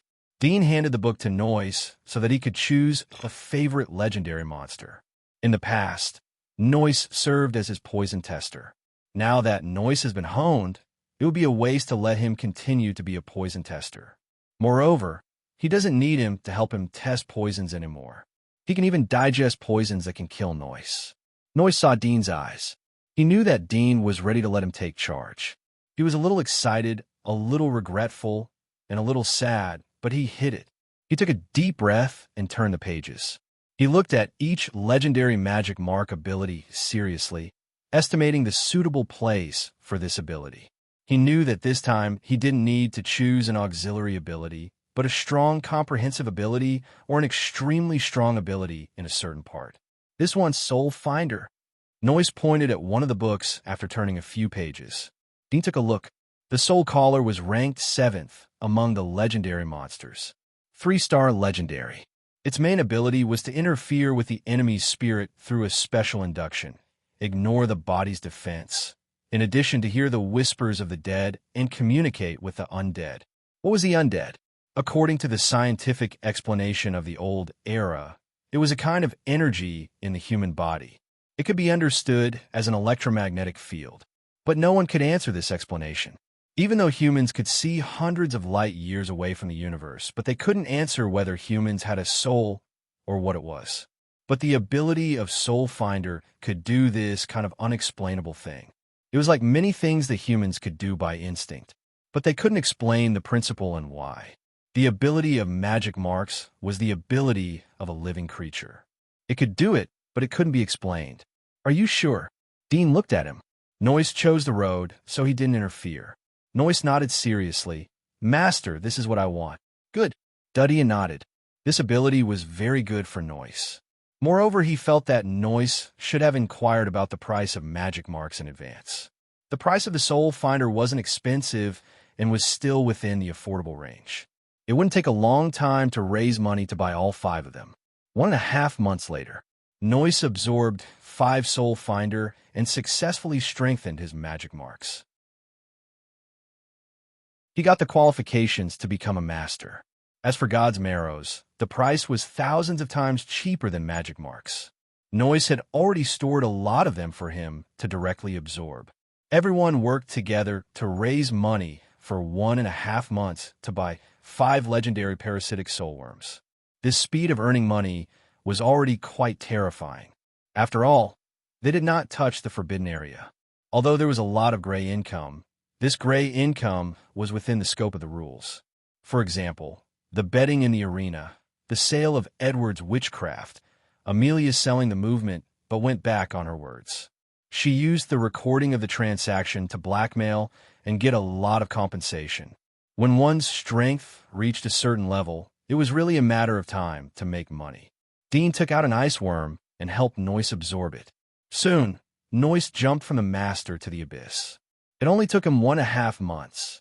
Dean was relieved. Noise's current strength was enough to subdue Peter and the Dark Magician. He could withdraw now, but before leaving, there was still a problem to solve. It was the ice worms. He planned to leave the ice worms to Noise and let him distribute them. However, the fighting power of the extreme ice insects was comparable to that of the lower abyss, which was comparable to Noise. If Noise magic marks were the sun beast, which specialized in restraining the extreme ice insects, he might be able to subdue a dozen extreme ice insects with the power of the lower abyss, or even the extreme ice insect king. But this was only if. Master, are you going to leave? Noise found Dean on the 2nd day after he became the abyss. After a night of excitement, he felt the sadness of parting. Dean saw Noise come to his office. He sighed in his heart. The person who had followed him for the longest time really knew him well. Yes, I'm going to the south to see the results of the war. Noise was startled. He wanted to say that there was nothing to see, but soon he thought that Dean wouldn't do things without benefits.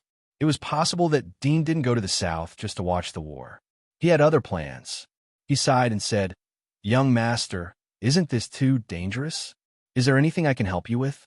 He felt powerless as he said the second half of the sentence. He knew that he couldn't keep Dean. "Help me take care of them and yourself." Dean smiled. "Danger is a common thing. I'm not used to doing things that aren't dangerous." Noise's mouth twitched. He felt that the joke was a bit cold. 7 days later, Dean left the giant wall. He waved goodbye to Noise, Barton, Sergei, and others. He handed over the matter to Noise. The remaining 12 ice worms were given to Noise. The Ice Worm King was imprisoned in a flaming coffin. He found that the Ice Worm King's flame resistance was as bad as the ice worms. The temperature of the flaming coffin was high enough to form a cage. The only problem was that the fire couldn't be extinguished. It needed to be kept in the furnace all the time. Moreover, it needed to be guarded. However, Dean and Noise made another preparation. In case the Ice Worm King broke out of the coffin, then it would expose this place to the lords of the giant wall. Even if they couldn't catch the Ice Worm King, then it would set off a storm of blood. The power of the giant wall would be greatly weakened. It would be convenient for Noise and others to rise up. Once again, he traveled alone in the wilderness, embarking on a new journey towards the south. Dean walked and stopped along the way. The Abyss was once a dangerous area, but now it was no different from the pioneering area. Occasionally he would encounter an Abyss-level monster, but it was just a warm-up. It added a bit of fun to the monotonous journey. Along the way, Dean saw a lot of post-disaster sceneries. There were still remnants of human products on the broken embankment. In the wilderness, there were occasional high-speed trains that looked like giant snakes, but the carriages had long been crooked. There were only a few undeads wandering around. Dean arrived in the south after a month. Through his omnidirectional perception, he saw a few hidden sentries before he arrived at the southern Battle God Wall. He secretly went over to finish them off and plunder the map and food.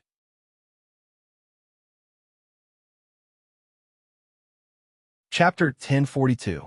Dean wrote down the map and rolled it up. Then he went to the other sentries. "Tell me, what's the situation in the front?" A sentinel hiding in the grass and rocks was subdued and interrogated by Dean. The sentinel was scared by Dean, who suddenly sneaked in. He didn't have time to resist. Dean's sharp arm was pressed against his forehead. The skin between his eyebrows had been cut. The pain made him realize how sharp the blade was. However, the sentinel didn't give in. Although he didn't read any books, he knew that since Dean attacked him, he was the enemy of the Empire.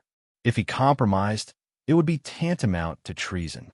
The thing that was engraved in his bones from childhood made him decide in an instant that he would rather die than surrender. Dean didn't expect that the sentinel he was going to interrogate would turn out to be a hardbone, but he didn't care. He had encountered such a character too many times before. It didn't take long for the sentinel to kneel in front of Dean. Pain, fear, the torture that pierced the nerves. When the pain was overloaded, his faith didn't play a role in alleviating it. He even completely forgot it at this moment. Soon, Dean dug out the information he wanted from the sentinel's mouth.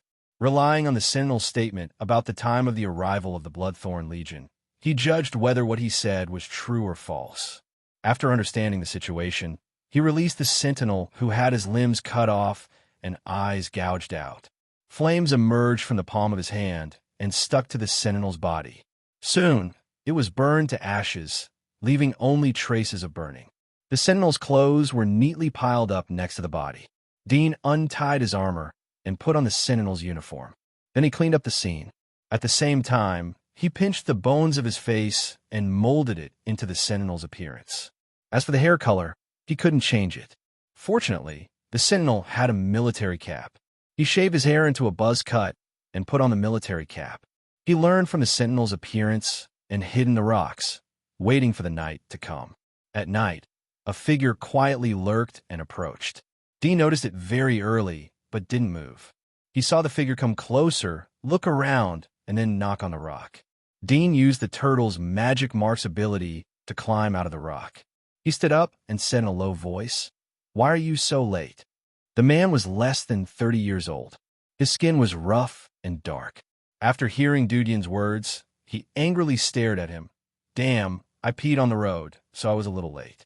Dean snorted, "I'll go back first." The young man waved his hand and quickly drilled into the rock. Dean saw that he didn't expose anything, so his eyes flashed slightly. He turned and left, running along the road that the youth came from. When he reached the end of his field of vision, he continued to follow the youth's scent as a guide. The scent left behind by this young man was very faint, but there were also shallow footprints on the ground that he had deliberately used weeds to pad his feet. As an experienced hunter, these couldn't be hidden from him. Half an hour later, he arrived before a valley. Behind this valley, the towering Battle God Wall could be faintly seen. Under the stars and moon, it was like a huge black beast that occupied the world, exuding a sense of pressure. Here, he was closer to the Battle God Wall. Dean's eyes fell on the valley, and golden light flashed in his eyes. He saw an underground structure in the valley, but it wasn't the well-equipped underground base that he had imagined, but a very simple cave. At this moment, 7 or 8 figures were living in the cave.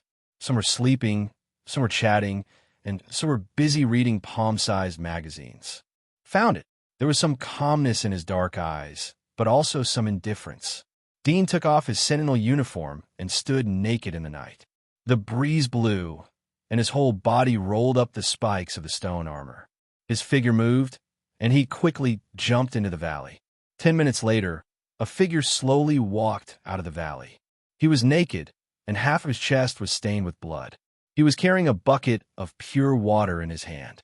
He lifted it up and poured it on his head, washing away the blood on his body, and then evaporating the water on the ground. He picked up the sentinel uniform that had fallen on the grass and put it on. After that, he trotted in the direction of the battle god wall, maintaining a moderate speed. Previously, he wasn't able to get the information from the sentinel's mouth. He thought that these sentinels lived on the battle god wall, but he didn't expect that they had a stronghold in the nearby hidden valley. However, now that something had happened here, someone had to report the information to the battle god wall. A moment later, Dean came in front of the battle god wall, took out the whistle from the inner compartment of the sentinel uniform, and blew it. Whoosh! In less than a few minutes, a figure flew down from the battle god wall. There was a pair of huge bird wings on his back, and he looked like an angel. What's the matter? The person stopped after descending to a height of 4 or 5 meters above Dean's head. Dean had to look up at him. Is there a monster attack? As a sentinel stationed in the battle god wall, although his main responsibility was to guard against people approaching here, but in most cases, basically no one would be stupid enough to sneak attack the battle god wall alone, unless it was those evil heathens of the Empire. Dean quickly said, "Someone sneak attacked us. Is it people?" The contempt in the youth's eyes disappeared and revealed a dignified look. He saw that Dean didn't look like he was lying, and he didn't dare to lie. He pondered for a moment and said, "How many people have run away?" "I don't know." When I returned from my shift, I saw that everyone was dead. But looking at their wounds, it wasn't caused by monsters. Dean immediately said. The youth slightly frowned. He didn't see it with his own eyes, and only judged from the wounds. After thinking for a moment, he still believed it, although the other party was just a sentinel. But such a simple judgment shouldn't be wrong. "Come with me." He leaned over and grabbed Dean's shoulder and took him to the battle god wall. "I'll take you to see the brigade commander. You tell her the details of the situation," the youth said in a cold voice. Dean's eyes were attracted by the scene on the God of War's wall. There were 2 or 3 huge battleships like the Bloodthorn Legion that he had seen before. However, they didn't have the emblem of the Bloodthorn King engraved on them. Instead, it had a blood-red vertical pupil. It was very strange. In addition, there were hundreds of small airships that could carry 4 or 5 people.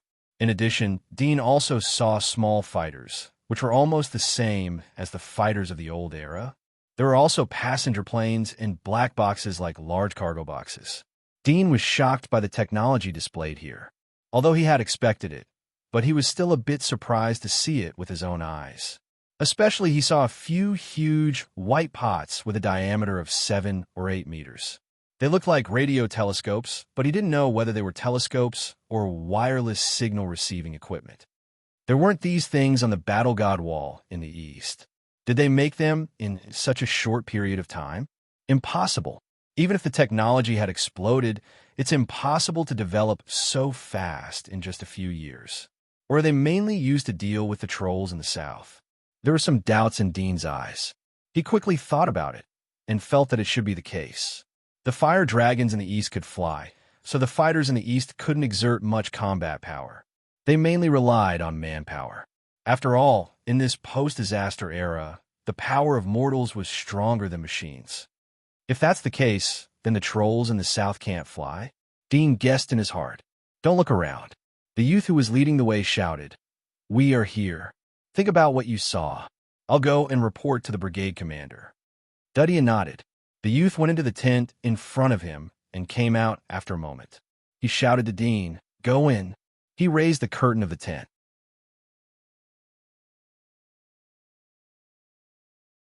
Chapter 1043. Brigadier. Dean took the initiative to call out, but didn't show too much humility. The woman's eyes moved away from the sand table and looked at Dean. She saw that he was neither servile nor overbearing. He seemed to be a bit arrogant. She couldn't help but frown. "I heard that your sentry stronghold was attacked." What's the situation? Tell me in detail. Dean nodded slightly and immediately explained the details of the previous plan. He included his own observations and speculations about the footprints. He added some of his own judgment into it. The enemy attacked within half an hour of my shift. In just half an hour, they were all killed. They were at least at the Abyss level. Moreover, it was a fast attack type ability. The enemy didn't cover the traces. It shows that they left in a hurry. Of course, it's also possible that they deliberately left clues in these traces to frame us or lead us to the wrong direction. Palena's indifferent eyes flashed with a trace of light. From the initial indifference, she became slightly serious. She sized up the young man, who kept talking. Apart from his handsome appearance, the latter's temperament and meticulous logical thinking surprised her. Her first impression was that this sentinel was not bad, very outstanding. I know. Palena waited for Dean to finish and lightly said, "The investigation team will think of what you said. You don't need to tell me more." Dean was startled, I know. From the corner of her eyes, she glanced at the sand table behind her. On it was a basin of hills. The surrounding mountains were undulating, and there was a winding river in the middle that surrounded the foot of several mountains. On top of two of the mountains, there were two small green flags. According to the rules of the sand table, they were allies. There were red and black chess pieces on top of the 4 or 5 mountains in front of them. Obviously, red represented the enemy and black represented the unknown area. Palena frowned slightly as she felt the change in Dean's eyes. What? Do you understand? Her voice was cold, and there was a trace of dissatisfaction. After all, this sand table was the layout of the battlefield. It was military intelligence. It wasn't something that a sentry could access. If Dean didn't give her a good impression, she would have directly asked him to get out. A little bit. Dean was very modest, but he didn't want her to think that he was being modest. He immediately continued. If it was me, I would choose to attack from the water route. Water route? Palena couldn't help but coldly snort. Her good impression of Dean was destroyed at this moment. You can go out. After that, she turned around and no longer looked at Dean. Attack by water? This idea was indeed a bit earth-shattering and astonishing. If it was proposed by a staff officer who understood military affairs, it might have piqued her curiosity, and she would be willing to listen to the details. But when a sentinel said something so ridiculous, she was not the least bit interested. The waterway was a dead end here. If they were to pass by the water, they would have to hunt the monsters in the water first. This alone would cost a lot of soldiers, and there would be no benefits. Dean slightly frowned. He didn't expect that the woman's patience would be so poor. Or rather, his identity didn't allow her to be patient at all. He could only speak his thoughts quickly and briefly. It seems that we will lose a lot of soldiers if we attack by water route. Moreover, it is likely to attract the enemy's attention during the attack. But on the other hand, it is also good. Palena didn't expect that Dean would dare to speak after she dismissed him. She was about to get angry, but when she heard Dean's words, she couldn't help but frown. She had to say that Dean's first words were right. He had pointed out all the weaknesses of the water route. It showed that it wasn't a casual idea, especially the last words that successfully aroused her curiosity. What are the benefits? Palena asked with a frown. Dean was relieved and immediately said, "The enemy won't expect us to attack from the water route. I'm not talking about attacking from the water route, but from underwater." Underwater? Palena was startled. It was as if something exploded in her mind. Her eyes were full of excitement. She had thought of a lot of methods after hearing Dean's words. Moreover, she felt that this idea was very feasible. Dean looked at Palena's flickering face. He didn't say anything and silently stood behind her. 10 minutes later, Palena came to the sand table and looked at it. Her eyes became brighter and brighter as she clapped. Good idea. Dean took advantage of her happiness to remind her of his existence. Congratulations, Brigadier. Palena turned to look at Dean, who was neither servile nor overbearing. She felt that the sentinel was pleasing to the eye. Your idea is very good. There's a probability of it being feasible. What is your name? Dean was relieved. My name is Ryan Dew. Ryan was the surname of the Ryan family in Sylvia. Ryan Dew. Palena nodded. All right, from now on, you will follow me. How about it? Dean was overjoyed. Thank you, Brigadier. Paulina smiled, then suddenly remembered what happened before and immediately said, I'll immediately send an investigation team over to check the situation. I'll definitely let your friends die in peace. Dean was touched. He gritted his teeth. Thank you, Brigadier. It seemed that he had used up all his strength to say these words. Paulina was very satisfied with Dean's gratitude. She grabbed the bell on the table and gently shook it. One of the sergeants who was waiting outside the tent came in. Take him to change his clothes. Give him a sergeant's uniform. Paulina looked at Dean. You don't have any merits, so I can only give you the rank of sergeant. After the battle is over, your name will be on the merit list. I'll apply to the higher-ups to promote you to my side. You'll follow me to work for me. Dean was moved. Thank you, Brigadier. This was the third time he said the same words, but the context was different. Paulina smiled and waved to the sergeant to take Dean away. The sergeant looked at Dean with a strange face. He didn't expect that a sentinel inside the wall would become a sergeant in the blink of an eye. His rank was the same as his. After leaving the tent, Dean was led by a sergeant to put on his military uniform and go through the registration procedures. He knew that he had temporarily taken root on the God of War's wall and could personally participate in the war. Moreover, this time he wasn't a cannon fodder. If there wasn't a special emergency, he wouldn't personally go into battle. This was also convenient for him to observe the giant demon clan outside the borders.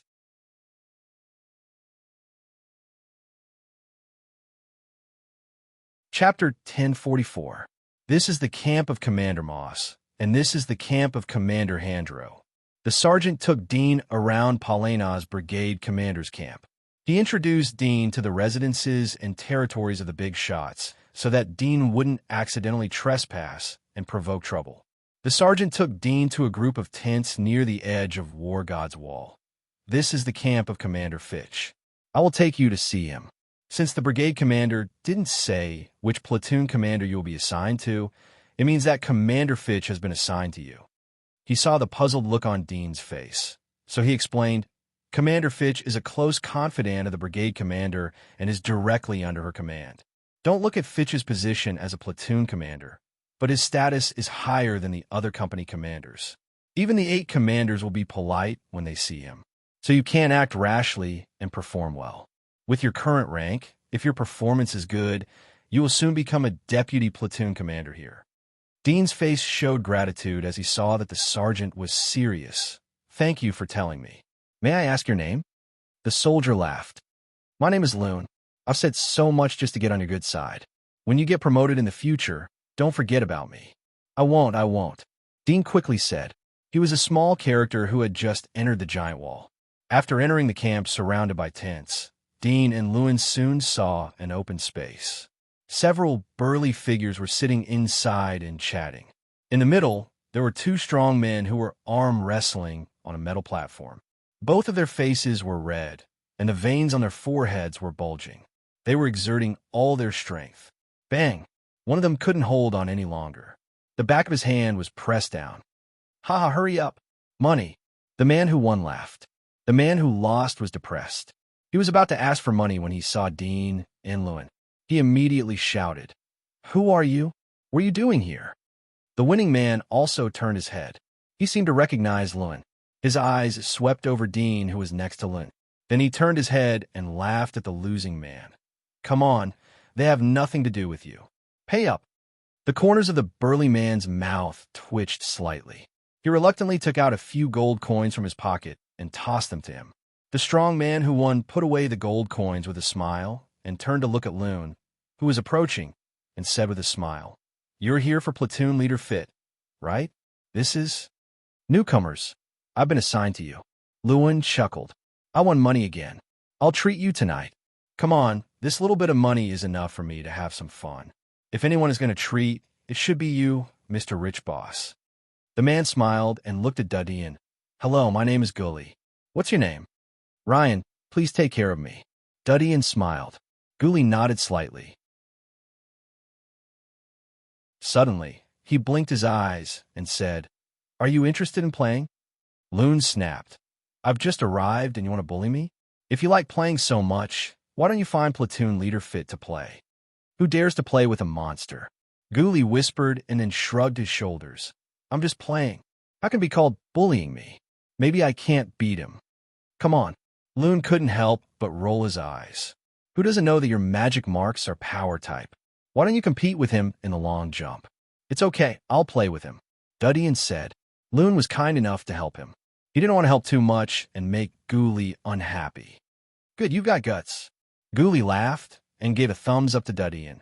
5 gold coins for 1 round. How about it, brother? No problem. Dudian nodded.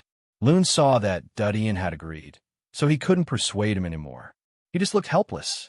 The big man who had lost came over and looked up and down at Dudian's body. He shook his head. Unlucky boy, this stupid dolly is cheap. From the point of view of figure, Dudian's body was well proportioned.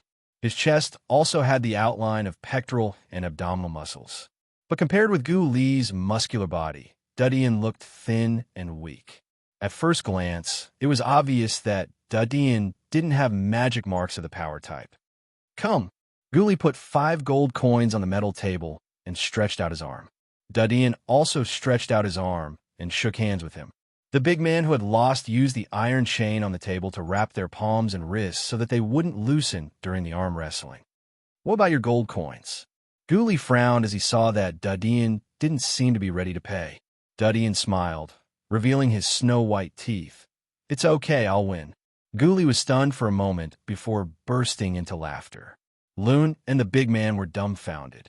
They didn't expect Dudian to be so confident. Well, anyway, you are here. I'm not afraid that you will renege on your debt. Ghoulie didn't insist on Dudian to pay. 5 gold coins was just a small amount of money for Dudian's salary after he joined them. Help me shout the start, Ghoulie said. The big man held their fists and shouted the start. Bang! The metal table slightly shook as Ghoulie's hand was pressed on the table. Loon and the burly man widened their eyes in shock. Ghoulie was also at a loss. He felt like he was in a dream. How could he fall down without exerting his strength? Thank you. Dudian smiled and grabbed the 5 gold coins in front of Ghoulie. Ghoulie recovered and quickly said, No, it doesn't count this. How can it not count? Before he could finish, the burly man who was watching the battle reacted and quickly interrupted him. If this doesn't count, then what I did before doesn't count either. Ghoulie was speechless, but he knew that he was wrong. He was a bit depressed. Well, I was careless. Let's go again. Once is enough. Loon immediately persuaded. Ghoulie was hesitant. If he continued to insist, then it would be a bit too much, and he would appear to be narrow-minded. He was holding a playful mentality and didn't have any malicious intention to bully Dudian. He wasn't stupid enough to offend others for no reason. It's okay. I'm just playing. Dudian laughed. Ghoulie was relieved and grinned. Brother Do is right. Brother Do is open-minded. But this time I won't be careless. Dudian smiled. The arm wrestling began again. When the burly man shouted, Ghoulie's hand once again touched the metal platform. He was somewhat dumbfounded, and then his rough face turned slightly red and hot. He had been careless twice in a row, and it was really difficult for him to say it out loud. Seeing this, Loon and the burly man laughed out loud without holding back. Brother Do, I'm not ready, Ghoulie said in an embarrassed tone. Dudian laughed. Then let's go again. But first, give me the money. Ghoulie was relieved. He took out 10 gold coins from his pocket and handed 5 to Dudian. He put another 5 gold coins on the table. You can have these 5 if you win. Okay, Dudian agreed. Ghoulie held his breath and clenched his teeth. When the burly man was about to shout start again, Ghoulie's palms bulged slightly and he secretly exerted force. When the word start was heard, his arm muscles bulged. He was secretly happy. Finally, he used his strength. Bang! Just as the joy in his heart rose, the back of his hand suddenly knocked on the metal table. Ghoulie's mouth was slightly agape, and his eyes were a little dazed. Ha ha ha! The big man next to him laughed exaggeratedly. He held the metal table with one hand and covered his stomach with the other. Loon was surprised. He looked at Dudian and found that things were not so simple. Dudian smiled and put away the 5 gold coins in front of Ghoulie. Then he pushed the 10 gold coins in front of him to Ghoulie. I'm not familiar with this place. Brother Ghoulie, if you're free tonight, would you like to invite me to have a meal? I'll give you the money for the meal. Ghoulie came back to his senses. He was embarrassed and puzzled, but he accepted Dudian's goodwill. I lost. Brother Dean's magic marks should be agility type. It's too fast. Dean chuckled and didn't deny it. He gave the other a way out.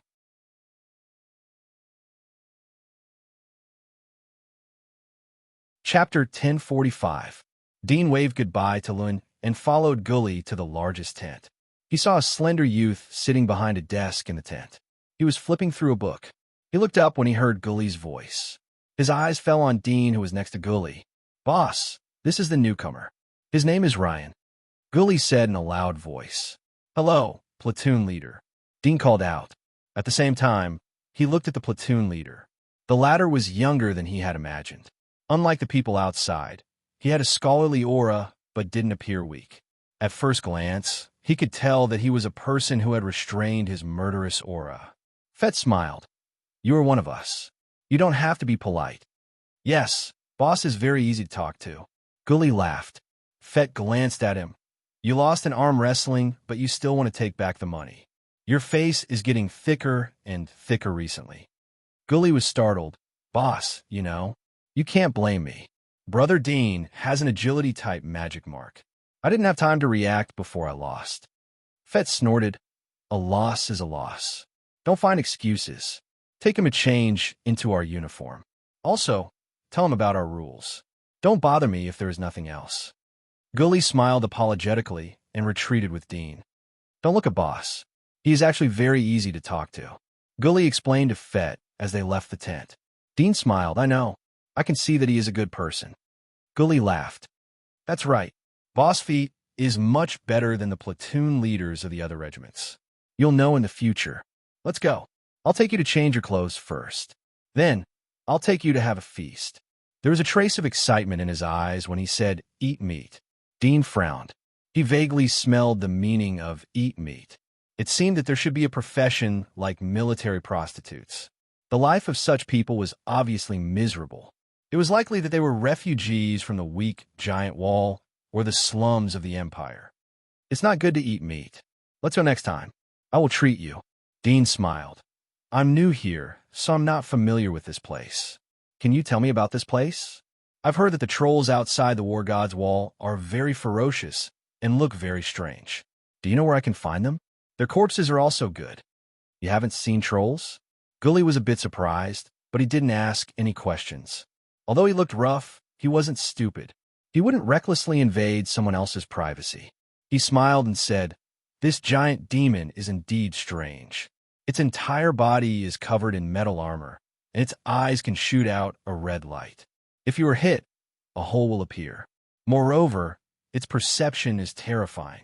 No matter where you hide, it can find you. So powerful. A general image emerged in Dean's mind. He was slightly startled. Are all trolls like this? Ghoulie grunted. Their abilities are similar, but there are also some differences. For example, some trolls can raise a huge light shield to block attacks, whether it's physical or energy attacks, including fire and ice attacks. Oh, right, these trolls also have a very scary thing. They're immune to poison. Yes, there's one more thing about them. They're immune to it. No venom can cause harm to them. Even the undead virus can't. Dean was startled. His heartbeat accelerated. Undead virus couldn't infect them? Did the genes of the trolls have antibodies against undead virus? He was so excited that he couldn't wait to turn around and rush out of the giant wall to find a troll to dissect and experiment on. But his reason made him restrain his excitement. What's wrong with you? Ghoulie looked at him strangely. He found that Dean's shoulders were slightly trembling. Dean came back to his senses, shook his head, and smiled. Nothing. I just think that the troll is really terrifying. It can be immune to all venom. In this case, we can only rely on real swords and spears to fight the troll. Well, we can only fight with them. Ghoulie nodded and grinned. But it's not our turn to fight with trolls. We can only commit suicide if we encounter a troll. Even if it stands there and lets us kill it, we can't hurt it. The metal armor of the troll is too hard to communicate with. We can't hurt it at all. We can only rely on the Abyss Walkers. Dean was curious. You haven't fought with trolls? Then how do you know this? I haven't shot a bird, but I haven't seen a bird fly. Gully shrugged. You will understand after staying here for a long time and participating in several battles. But I think it's best if you don't understand. Generally, when we have the opportunity to see the battle between the Abyss Walkers and the trolls, it means that the situation in the front line is very critical. At this time, even our gunner group will be affected. Gunner group? Dean was stunned. Didn't Lund tell you? Gully saw Dean's reaction and felt strange. Our platoon belongs to the 9th Platoon of the 3rd Company of the Gunner Group. We mainly operate the artillery to attack from the rear. In most cases, we fight on the God of War's wall. Occasionally, we will be sent to the outside of the wall. Gully suddenly thought of something and looked at Dean. Do you play with artillery? I haven't played with it. Dean shook his head. He understood that the reason why Paulina assigned him to this platoon was because she was worried that he would rush to the front line. The last time he was used as cannon fodder on the God of War's wall. This time, he was the gunner from the rear. It seems that I have to take you to familiarize yourself with it. Don't worry, this thing isn't difficult. It's just that it consumes strength. Gully laughed.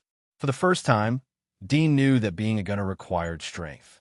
He thought of Gully and the other soldiers he had seen before. All of them had rough and strong bodies. It seemed that the artillery here was quite different from what he had imagined. Soon, Gully took Dean to the uniform camp. He helped Dean pick 2 sets of uniforms and familiarize him with the surrounding environment. Finally, he took Dean to the front of the artillery. Dean finally knew why it was a work of strength.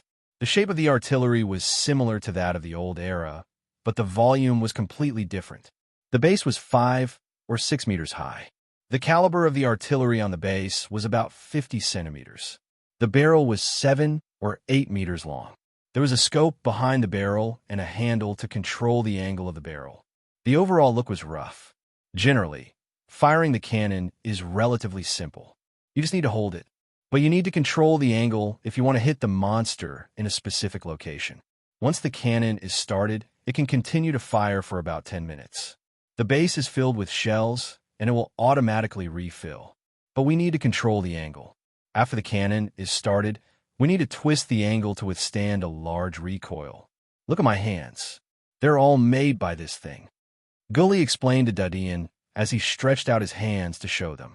Dean noticed that his hands were full of calluses and burns. He glanced at the place where the barrel was connected to the base and found that it was active so that the recoil of the barrel would have less pressure on the base. The base is filled with ammunition and the barrel is mobile. It relies on manpower to offset the recoil. Dean found that the designer of the artillery was quite clever. He had improved the artillery of the old era to perfectly adapt to this era. Relying on a gunner to act as the base could increase the power of the primitive artillery by dozens of times. However, it was quite mysterious that the barrel could withstand the continuous firing of shells.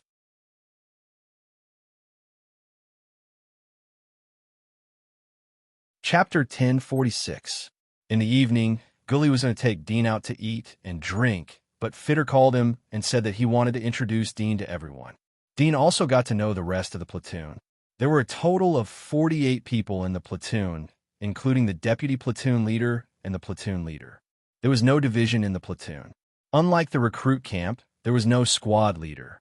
Usually the deputy platoon leader hunter was the main person in charge of the platoon. Only Fitter would be the one to make decisions. The queue was full of males. After dinner, Dean integrated into the small group.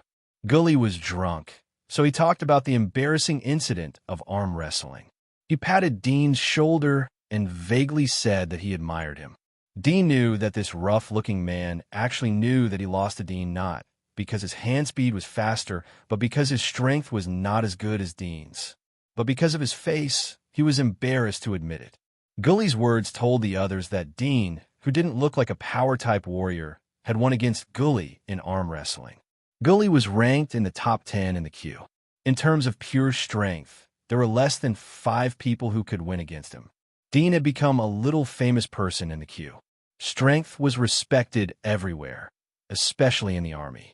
Many people had withdrawn from the banquet by the time the dinner was over. Some people drank too much and directly passed out in the tent. Dean supported the drunk Gully and sent him back to his tent. Then he went outside and found a secluded place. The surrounding lights were dim. The easygoing smile on Dean's face gradually disappeared. He looked up at the night scene.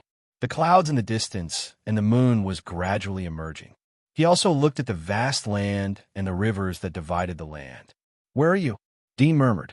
After a long time, the absent-mindedness in Dean's eyes suddenly converged, and his eyes flashed. At this time, a voice came from behind him. "It's so late. Why don't you go to sleep?" The voice was familiar. It was Fitter.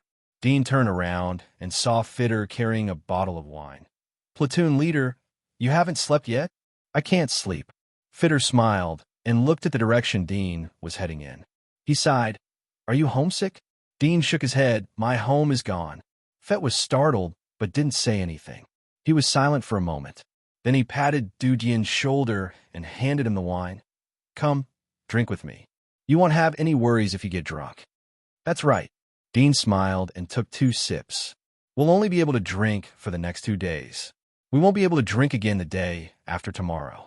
We've just repelled the trolls, so they won't attack again in the next few days. That's why we can take a breather," Fett said with a smile. Dean took a sip and curiously asked, "Why won't they attack again?" "Every time the trolls invade, there will be at least a 7-day interval. This pattern has been going on for decades," Fett said with a smile. Dean frowned and said, "But isn't there a risk? If they continue to attack, and we are careless, won't we be caught off guard and be defeated?" "You think too much." Fett took the wine from Dean's hand and drank 2 mouthfuls. He wiped his mouth and said, "The Storm Battalion will investigate the movements in front of us.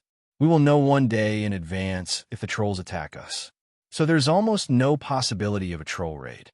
Even if the trolls avoid the Storm Battalion's raid and go outside the God's Wall, we will be able to react in time. We won't be afraid, even if we get drunk. The medical camp has distributed a lot of sobering pills to us. Once the battle starts, we will be able to sober up and refresh ourselves." Dean suddenly understood. It seemed that he had worried too much. The War God's Wall had stood for less than a few hundred years. The defense here had long been like an iron wall, and many accidents have been eliminated. "Tomorrow I'll ask someone to take you to familiarize yourself with the artillery. Try to master it before the next battle." Fett patted Dean's shoulder. Dean nodded. "Thank you, platoon leader. If there is anything you don't understand, then you can look for Hunter or me." Fett smiled and handed the wine to Dean. He turned and left. Dean took the bottle in his hand and looked at it. He felt his throat was slightly hot, but he wasn't drunk. He couldn't help but sigh in his heart.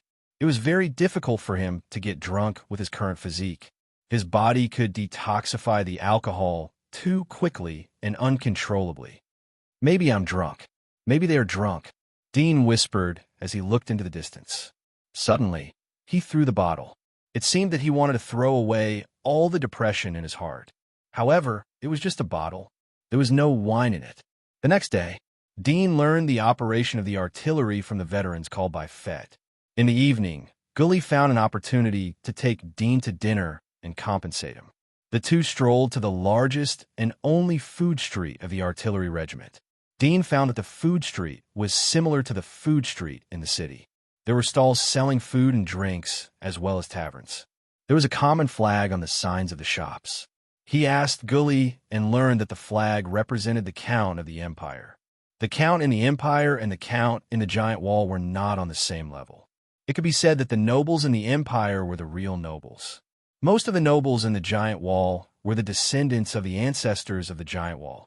There was no difference between them and the commoners in the Empire. They had no rights. The business of the aristocracy has reached the Wall of War. Dean saw the food street. He felt that the Empire had been corrupted by the mucus and was scattered all over the place.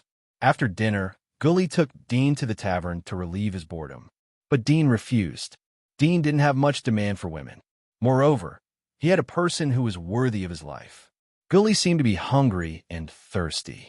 He could only tell Dean the route back to the tavern when he saw that Dean didn't want to go. Duddian took the opportunity to leave the food street. He used his X-ray vision to look around. He looked at the artillery regiment and its various places. Through his X-ray vision, he found that the strength of the artillery regiment was beyond his imagination. Just in the barracks near the Delicacy Street, he could see the vigorous heat reaction. There were 7 abysses, and this was not the full strength of the artillery battalion. It seems that all the strong ones have been sent to the frontier. Aristotle has been in the Empire for 10 years. Is he here to serve in the frontier? Dean thought. He was more careful to hide his aura. He didn't dare to get close to the abysses. In case the other side had X-ray vision, they would be able to see the situation inside his body. Obviously, in this huge border battlefield, there was bound to be a perceptor with the ability to see through things. However, whether or not the other party would use it to observe him was another matter. He could only pray that he wouldn't be so unlucky and try to keep a low profile.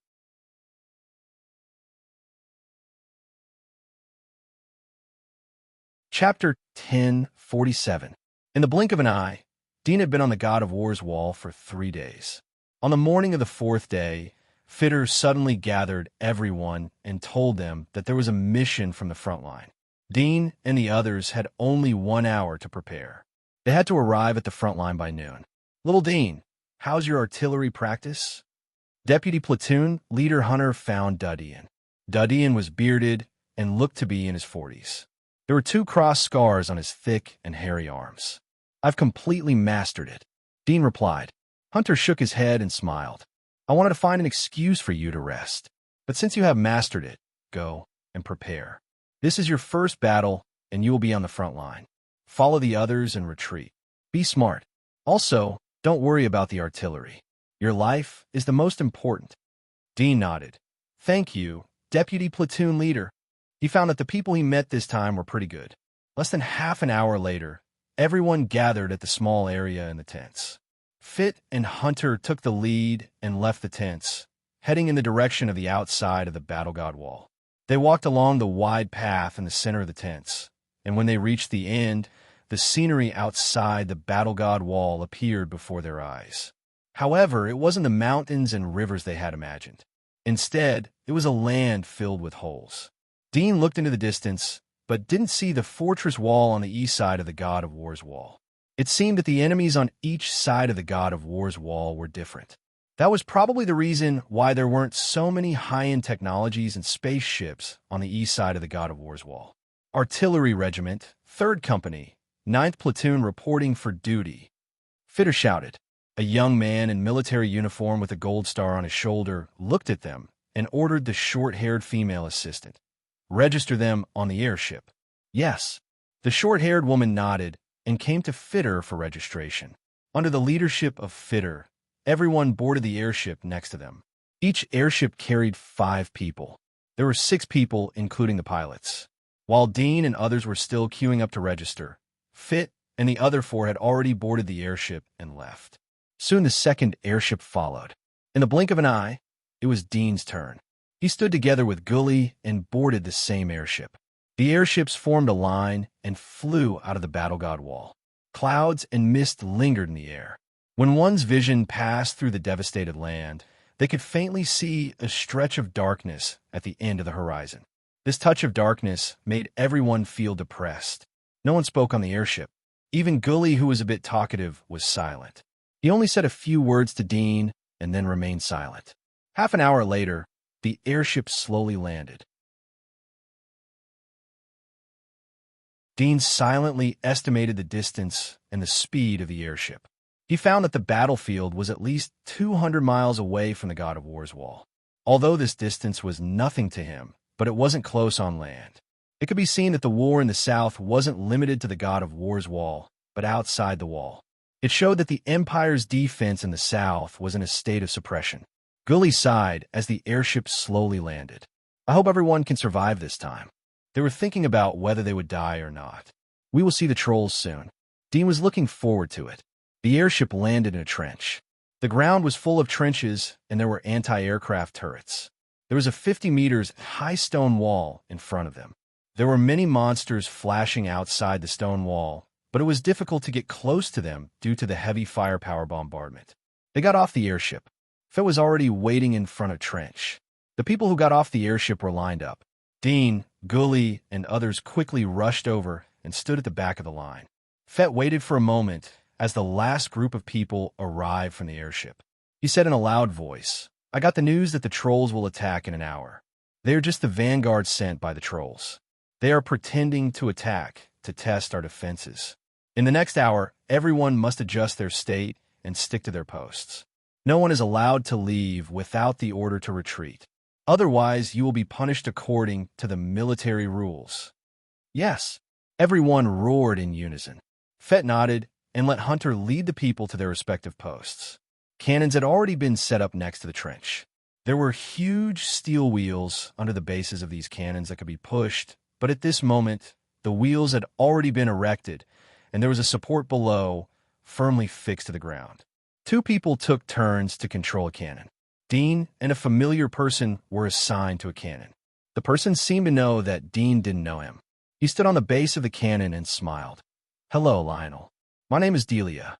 "Hello." Dean nodded. "Please take care of me." "Don't say that. I'm also a rookie." Delia smiled and looked at the stone wall in front of him. There was a worried look on his face. These monsters were able to break through the front-line defense and attack our artillery battalion. It seems that the trolls' invasion isn't small. Dean was surprised. "Isn't this the front-line position?" "Of course not. Our artillery battalion is in the middle and back of the battlefield. There is the army fortress in front of us. These monsters must have bypassed the army fortress and sneaked over here. Otherwise, the army fortress is in a dangerous situation." Delia frowned. Dean was puzzled as he couldn't figure out how the battlefield was divided. But he had a faint guess. Perhaps the army had a special retreat route. Otherwise, it would be impossible for them to be so far away from the artillery battalion. Otherwise, the artillery battalion could only watch helplessly as the army and the monsters fought against each other. They wouldn't be able to attack. Trolls. Dean looked in front of him. In addition to the occasional monster that was jumping high, he couldn't see anything. The line of sight on the ground slowly became blurred. An hour passed quickly. Suddenly, an angry roar came from the front of the stone wall, like a sudden clap of thunder. Everyone was startled, and all the pores on their bodies shrank, instantly entering a tense battle state. Looking through the observation mirror on the cannon, they saw a few exuberant red dots appear behind the stone wall. As these red dots slowly approached, more and more red dots appeared, densely packed, and in just a few breaths, they occupied the entire observation mirror.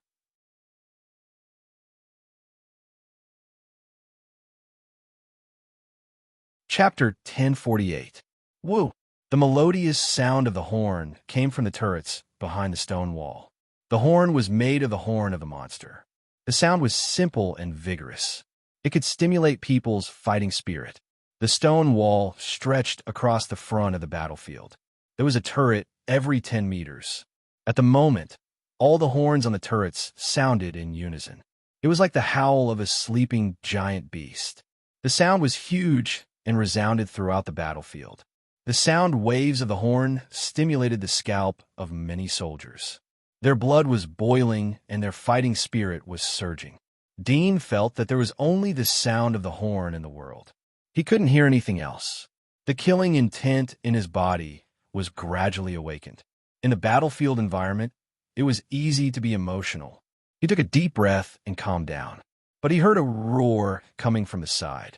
He turned around and saw Delia clenching his fists. His face was nervous and excited. His eyes were terrifying and full of killing intent. He clenched his teeth and looked forward. It seemed that he had forgotten everything at this moment. Hundreds of years of frontier warfare had long since refined the war. Just the beginning had inspired the morale of the soldiers. The horn gradually stopped. The drums sounded. It was the drumbeat of the attack. "It's starting," Delia didn't forget to say to Dean. He grabbed the cannon, rotated the wheel, and aimed at the angle. He said to Dean, "I'll go first. I'll replace you when my hands are tired." "Okay." Dean nodded and stepped back to give up his position. He stood behind and looked into the distance. Dong! Dong! Along with the drumbeat, there was a burst of roar. It seemed that the whole world was shocked. Hundreds of cannons were fired at the same time. The cannons were fired outside the stone wall. After adjusting the angle, the cannons would accurately hit the targeted location. In an instant, the earth-shattering explosion sounded outside the stone wall. Even though Dean was thousands of meters away, he felt the base of the turret under his feet tremble slightly. There was such a strong aftershock from the fluctuations of the earth. It showed how terrible the power of the cannons was. But at this moment, Dean wasn't thinking about the damage caused by the cannons to the monsters. Instead, his mind was suddenly overlooking the earth from the sky. It was full of devastation. No matter what kind of battle it was always this planet that suffered the most damage. After a few years, even if humans restore the dominance of the earth, will the earth be able to return to the past? Such thoughts flashed in Dean's mind. A touch of sadness rose in his heart. But soon, a harsh sound of artillery pulled his thoughts back to reality. The previous feelings were immediately thrown to the back of his mind. The reality always made people forget about fantasies. These monsters are pioneer level and dominator level. Dujian's eyes flashed. His vision penetrated the stone wall and saw the scene outside. Countless monsters were rushing over, but were killed by the dense firepower of the artillery. Under the absolute suppression of the firepower, these monsters couldn't get close to the stone wall. The power of the artillery was much greater than he had imagined. Moreover, it seemed to be highly toxic and had a wide range of destruction. He saw that when some artillery shells exploded, countless shrapnel would shoot out in all directions, causing secondary damage. In addition, the dust from the explosion was thick and did not disperse. Many monsters rushed into the thick fog, and their bodies were obviously slowed down. Moreover, the wounds on their bodies were rapidly rotting. Wherever the blood touched the dust, it would soon fester and ooze. At this moment, the role of chemistry was far more terrible than that of the strong of the abyss. There are many kinds of monsters, and they seem to be unafraid of death. However, there were also some monsters who were scared out of their wits by the bombardment of the artillery shells and were hesitant to charge forward. However, the monsters behind them pushed forward like bulldozers. Some of the slower ones were knocked over and trampled by the monsters behind them, while others were hit by the continuous bombardment and died on the spot. Dean looked for a while, but he didn't see the troll they described. He couldn't help but frown slightly. "Oh, my hands are so sore." At this time, Delia gritted his teeth and shouted. His previous boiling fighting spirit was now drowned by exhaustion. He turned to Dean and said, "Come and pick me up." Dean nodded and stepped forward to replace Delia. He rotated the wheel and aimed at the place with the most number of monsters. As the shell was ejected, the strong recoil pushed the barrel towards Dean. Dean held it with both of his hands. He used his arms to push and retract the recoil to remove the impact. At this time, a group of dense red dots were flying in the sky outside the stone wall. The drum beat on the turret quickly changed. Dean remembered the instructions that the drum beat represented. The change of the drum beat was directed to the elite of the artillery regiment. They were told to adjust the barrel and attack the sky. A group of black clouds swept over the sky. If one looked carefully, they would see that all of them were skeleton-shaped monsters. Their beaks were extremely large and sharp. Their bodies had a rotten smell. The row of cannons at the very front of the stone wall quickly rose up and turned towards the sky. With a sudden roar, the cannons fired in unison. The cannons drew a red arc as they shot towards the black cloud, instantly scattering the black cloud. Countless skeleton birds let out sharp screeches as they scattered and flew towards this direction. He felt that the cannons alone may not be able to resist the monsters. He began to think of a way out, but his hands didn't stop. He continued to fire. Whoa! At this time, a horn sound came from the top of the head. He saw a medium-sized spaceship rise into the sky in the blink of an eye. The spaceship wasn't equipped with too many weapons, and there were not many crew members. However, there was a huge loudspeaker installed on the spaceship. The spaceship slowly stopped when it reached the top of the stone wall. The next moment, Dean and everyone on the battlefield heard a deep and quaint buzzing sound coming from above the spaceship. The sound waves spread towards the sky outside the stone wall. The scattered skeleton birds were like frightened birds. They turned around and fled in panic. Some of them escaped far away while others fell down. Dean was slightly startled. He didn't expect that these skeleton birds would be afraid of this kind of sound wave attack. He suddenly realized that the Empire had been fighting with the trolls for so many years. Most of them were familiar with the monsters outside the border. If they caught a few prisoners of war and brought back to study, they would definitely be able to find their weaknesses. He thought of the trolls. Perhaps the Empire had already grasped the weaknesses of the trolls. Even the situation of the trolls was beyond his imagination.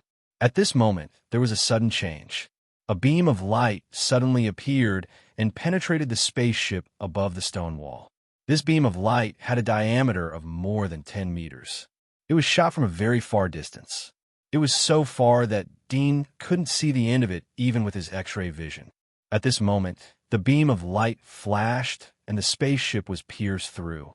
The sound of the horn abruptly disappeared. The spaceship issued an explosion sound and swayed down from midair. The elite artillery regiment under the spaceship hastily retreated, but the artillery that was left in place was hit by the spaceship. Boom! It exploded on the spot. Dean stared blankly. He felt that his whole body was trembling. His heart was pounding wildly. He was too familiar with that beam of light. It was a laser.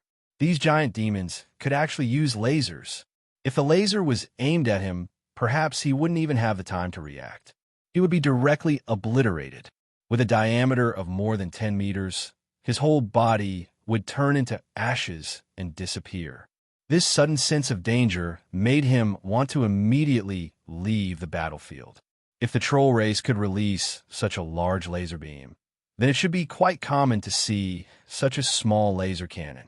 Dean turned his head and was ready to say that his hands were sore.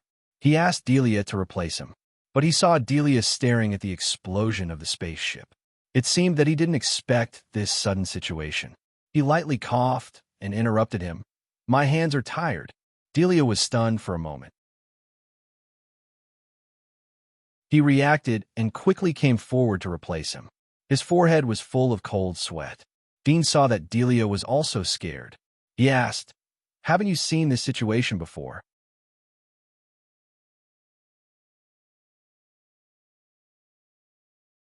Chapter 1049. Dean felt that his words were a bit strange. What did he mean by really plan to attack? Was the previous invasion of trolls just an act? In any case, this defensive battle seemed to be unusual.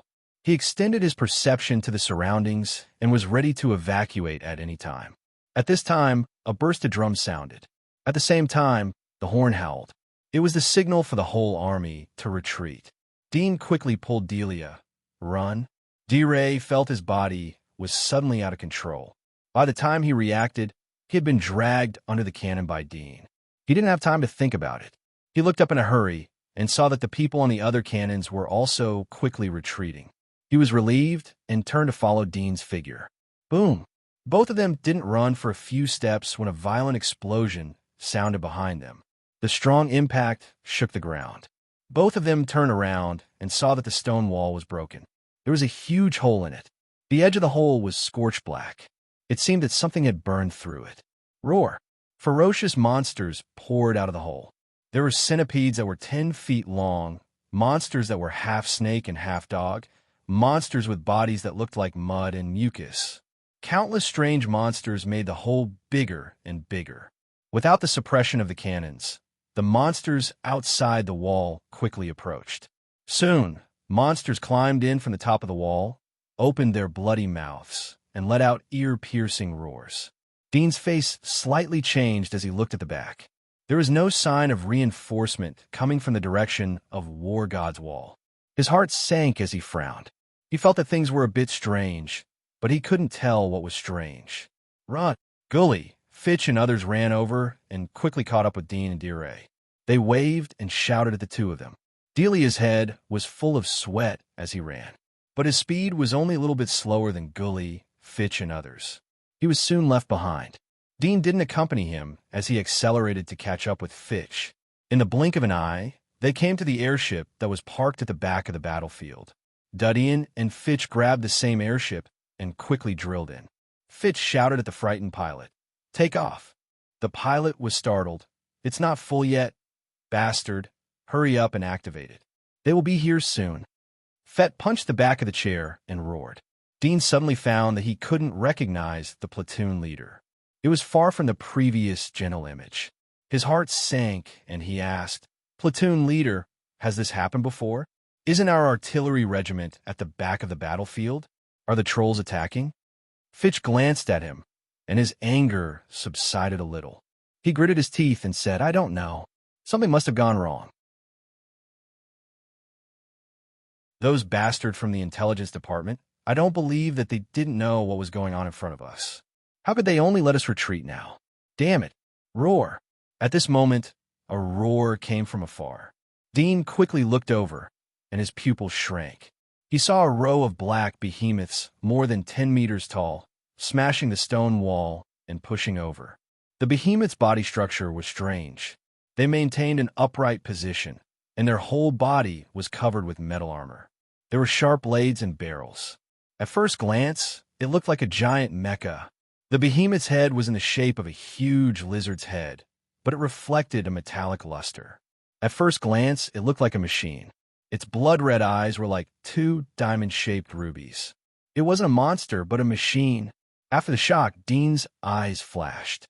His X-ray penetrated through the behemoth's body. The scene he saw made him sluggish again.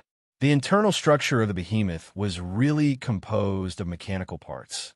However, there was a human embedded in the chest of the behemoth.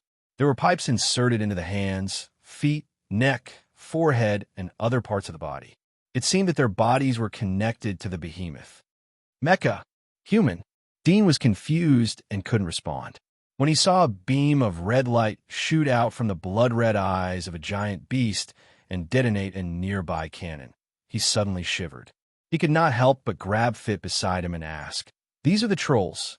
Fett's body was shaken by Dean's grasp, and he almost couldn't sit still. He looked at Dean's eager eyes and instinctively replied, "Yes, these are the trolls." Dean felt like his brain was buzzing and somewhat blank. It took 2 seconds for him to recover, but his mood was somewhat indescribable. Before he saw the trolls, he always thought that the trolls were the same existence as the fire dragons in the east. It was possible that there was a human empire here that was not inferior to the Shenluo Empire, and the trolls were the warriors of this empire. He even thought that the magic marks in the troll's body were different from the ice worms and flame soul worms. After he got them, was it possible that he could research something that could help him improve his strength? However, at this moment, he knew that the trolls were actually mechas. At this time, the airship had started, and the start was a bit shaky, which shook Dean's thoughts. He looked at the troll mecha that was wantonly destroying, and his expression was complicated. But soon he thought of a problem. Although the troll was a mecha, but the person inside the mecha was a foreign race. In other words, there was a possibility that there was a super empire outside the southern giant wall. Moreover, the level of technology of this empire was extremely high, and they were good at technology and machinery. Moreover, this empire didn't even use the magic marks to evolve humans to cultivate soldiers. As a person of the old era, Dean advocated science in his bones. The power of science had long been engraved in his bone marrow. A little chemical could easily poison a hunter or even a pioneer. This was the charm of science.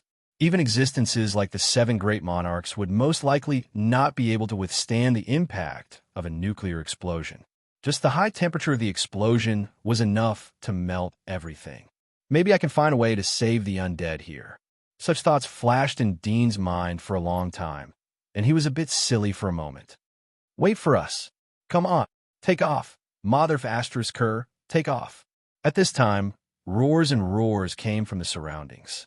Dean heard a few familiar voices. They were the people of the 9th Platoon.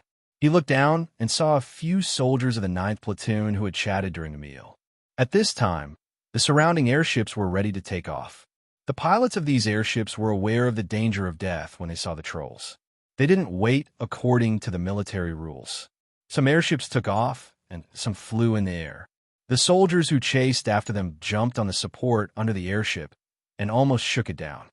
"Platoon leader, save us." Someone in the crowd saw Fit and hurriedly shouted. Fit's face was ugly. He gritted his teeth and didn't say anything.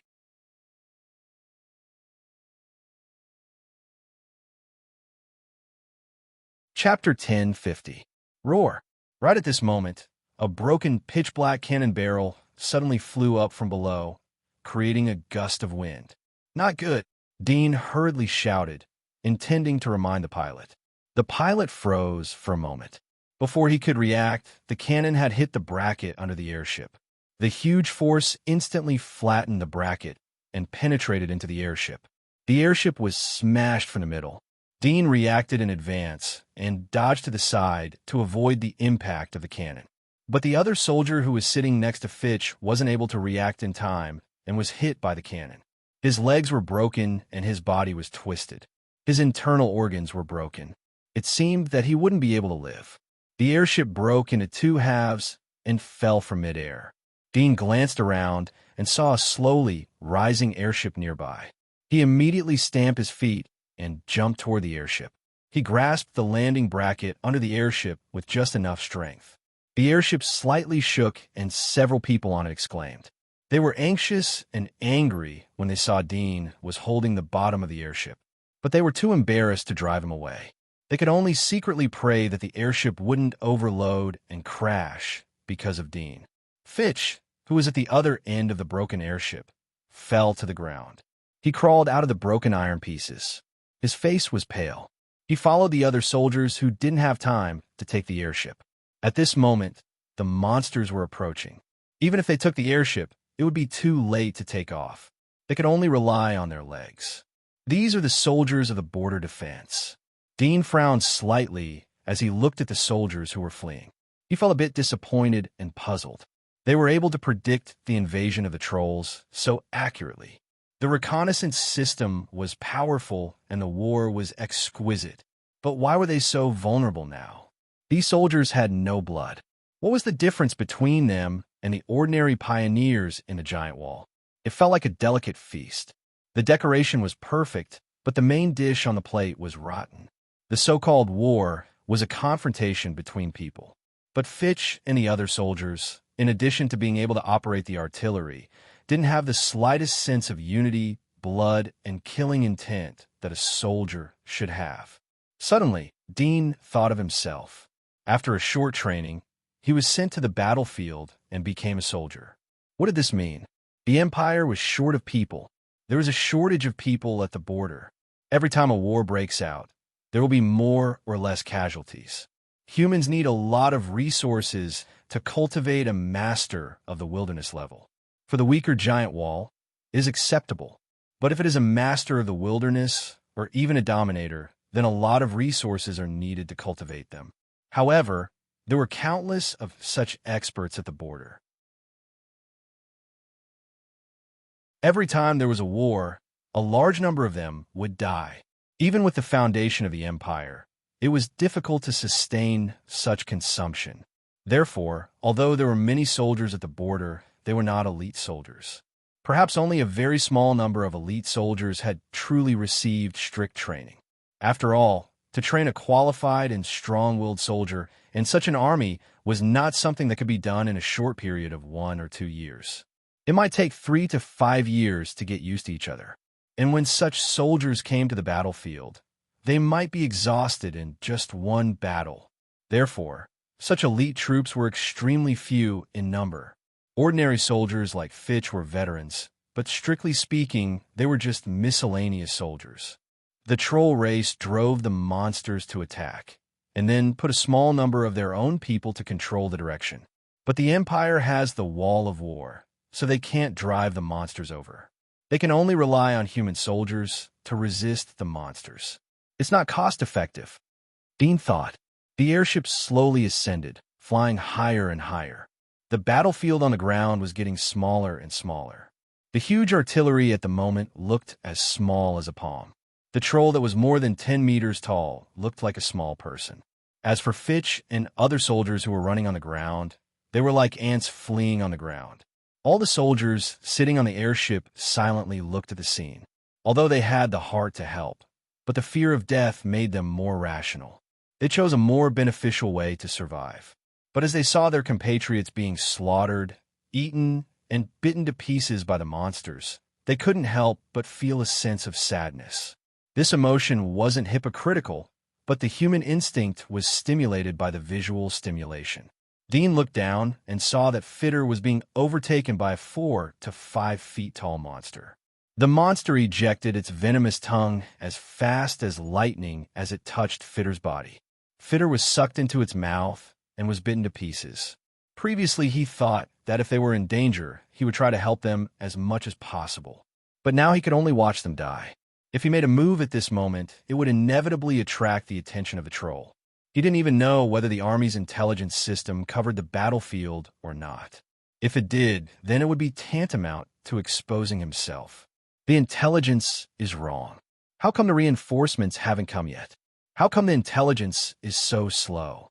Dean frowned as he looked at the troll that was rushing over. He saw a troll raise its palm and eject a big net. It unexpectedly caught 3 soldiers who were running away in front of it. The big net closed, and the connecting lines quickly pulled back. The net became tighter and tighter. The 3 soldiers were strangled in the net and brought back to the troll. The 3 of them were like tigers, crocodiles, birds, and wolves.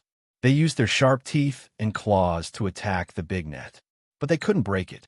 They just struggled indiscriminately, but couldn't free themselves. The troll didn't move forward, but turned around and retreated along the original track. Catch them alive? Dean was startled for a moment. Soon he saw other trolls rush to the front of the escaping soldiers and eject nets from their palms. They caught the soldiers alive and brought them back. Dean suddenly came to a realization as he saw this scene. At the same time, he thought of a more terrible problem. These trolls must want to capture the Imperial soldiers to take them back for research. The troll race wants to analyze the flaws and secrets of the Empire. The Empire has been fighting with the trolls for so many years. How could they not know the secrets of the troll race? Felicia said that she saw the troll corpses being transported back to the Imperial city. The Empire has probably already dismantled the troll race long ago, including the humans inside. The Empire has long known that the troll race is just a mecha. The humans inside are of the same race as us, but the Empire has concealed the news. No one has ever heard that the troll race is controlled by humans. They have always been known as the troll race. They're on the same level as the fire dragon race in the East. It seems that the troll race wants to invade the Empire, and the Empire also wants to invade the troll race. It's very likely that the Empire has sent people to lurk in the troll race. Even the troll race may have sent spies to lurk in the Empire. It was too easy for both sides to sneak into each other's territory after a long battle. Thinking of the mutual infiltration of trolls and the Empire, Dean felt that the relationship inside was intricate. It was difficult for him to see clearly from his current position as a soldier. Only from the perspective of the 7 kings or of the high-ranking military officers of the Empire could he slightly understand the relationship inside.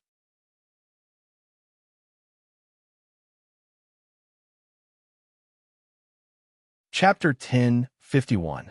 With a plan in mind, Dean weighed for a moment and thought of other factors.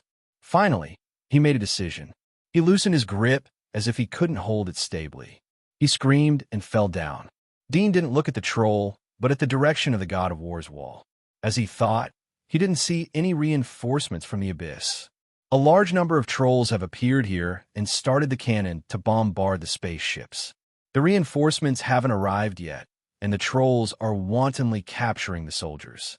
Someone inside the giant wall has deliberately sold these people to the trolls. Is there any other reason? Dean retracted his eyes and ran behind the soldiers. But he didn't run fast. God of War's wall and trolls were enemies. It could even be said that they were old enemies. Dean didn't know how the God of War's wall would fight, but there were no reinforcements for a long time and trolls had captured the soldiers.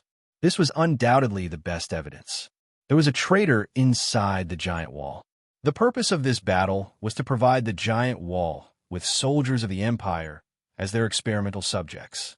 Such means may have also appeared in the troll race. They infiltrate each other, understand each other, and swallow each other. Dean's eyes flashed as he looked at the soldiers who were getting farther and farther away from him. He called for help twice, but no one paid any attention to him. He turned his head and saw a 7 or 8 meters tall wolf jumping from behind. Its giant teeth were biting towards him. A cold light flashed in Dudian's eyes. He raised his hand to resist, but his palm instantly petrified. At the same time, his fingers turned into a sharp blade. He cut off the wolf's fangs. His fingers were like a knife as he moved upwards and pierced the wolf's head. The wolf's body hit Dean's body and pushed him back more than 10 meters. After a while, Dean crawled out from under its body. A troll happened to approach. Seeing Dean, its lizard-like eyes suddenly shot out 2 lasers. Dean's pupils shrank. When he saw its eyes were slightly bright and red, he felt danger. At the moment when the laser was shot, his whole body petrified. His arms blocked in front of his head. Puff! Puff! Pain came from his arms. He looked down and saw that his petrified arms were burned with 2 small holes. Why did you kill me instead of capturing me alive? Dean's face slightly changed. Did he expose his strength by killing the wolf? But he did it covertly enough. Suddenly, Dean thought of the reason. The troll was a mecha, so it was fully equipped. Naturally, there was no shortage of sensors. Moreover, the sensors were likely to be smell, hearing, vision, and other sensing devices. It was likely that the top perception ability of the Empire was used to manufacture the equipment. Therefore, the troll had long known that he was extraordinary. Fortunately, his petrification ability was enough to withstand the giant demon's laser beam. The power of this laser beam was far inferior to the giant demon god cannon, so he was able to withstand it. I've heard that giant demons have battle prowess comparable to the Abyss, but my strength isn't just Abyss battle prowess. A cold light flashed in Dean's eyes, but he didn't immediately use his full strength. Instead, he stimulated his magic marks and petrified his body. He escaped to the side of the battlefield. He only used the speed and power of an elementary Abyss expert. Even the heat of his blood was released to a matching degree. It seemed that he had exerted his full strength. Dean wasn't sure how sensitive the equipment of the troll was. He could only try it out. Maybe he could deceive it? The troll saw that Dean was about to turn around and escape. Iron wheels rolled out from its legs and rolled over the corpses of the soldiers on the ground.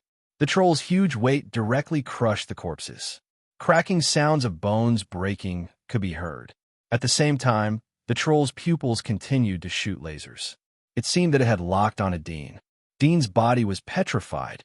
Dean's whole body was petrified. His back and the back of his head were hit by the laser.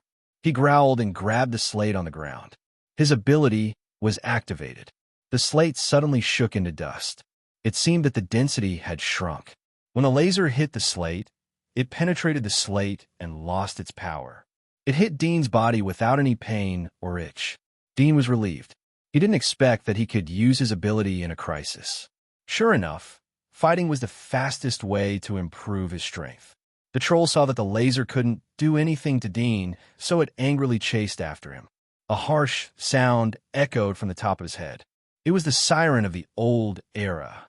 If one didn't know that the troll was a mecha, or didn't have the concept of mecha, then most of them would mistake the siren as the roar of the troll. The roar was so strange that it would be even more shocking. Dean found that the 2 troll mecha chased after him when the siren sounded. He knew that the siren was a signal, but he didn't expect to hear such a familiar sound after so many years. His heart was filled with nostalgia and emotion. At the same time, he felt that it was a bit funny. Dean ran all the way along the side of the battlefield and soon withdrew from the main position of the artillery regiment. The 3 troll mecha were still following closely behind him. Dean used his ability to compress the super slate and turn it into powder. He grabbed the giant trees along the way and uprooted them. The giant trees were petrified and their thickness was astonishing. The rays were easily blocked. But the weight of the petrified giant tree had skyrocketed. It swept away all the other trees on the road, making it difficult for Dean to hold it.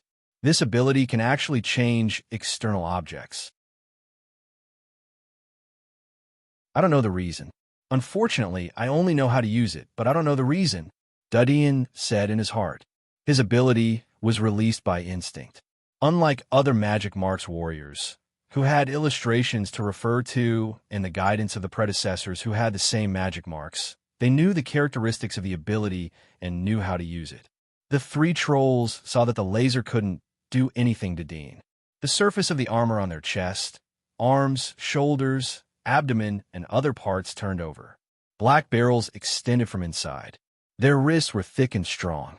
They aimed at Dean, and suddenly countless shells flew over.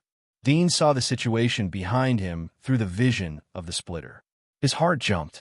He didn't know if he could block the petrification. Boom! Boom! The shells bombarded the stone trees. Dean smelled a strong smell of sulfur and a pungent stench.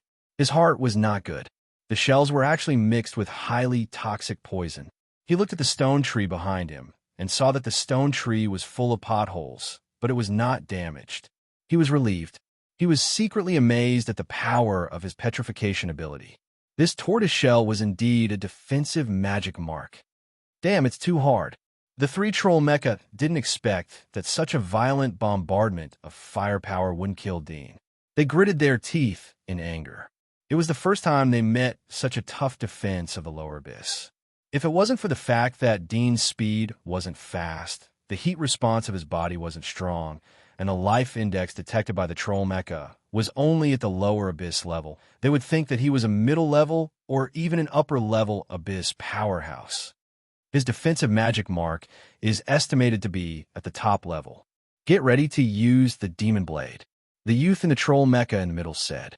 His voice was transmitted to the two troll mecha next to him through the communicator. If we can capture him, he'll definitely be a good material. If we can analyze the structure of his magic mark and apply it to our troll mecha, we'll definitely make a great contribution. The eyes of the warriors in the troll mecha lit up. An abyss with a top-level defensive magic mark was most likely an important task for the Empire.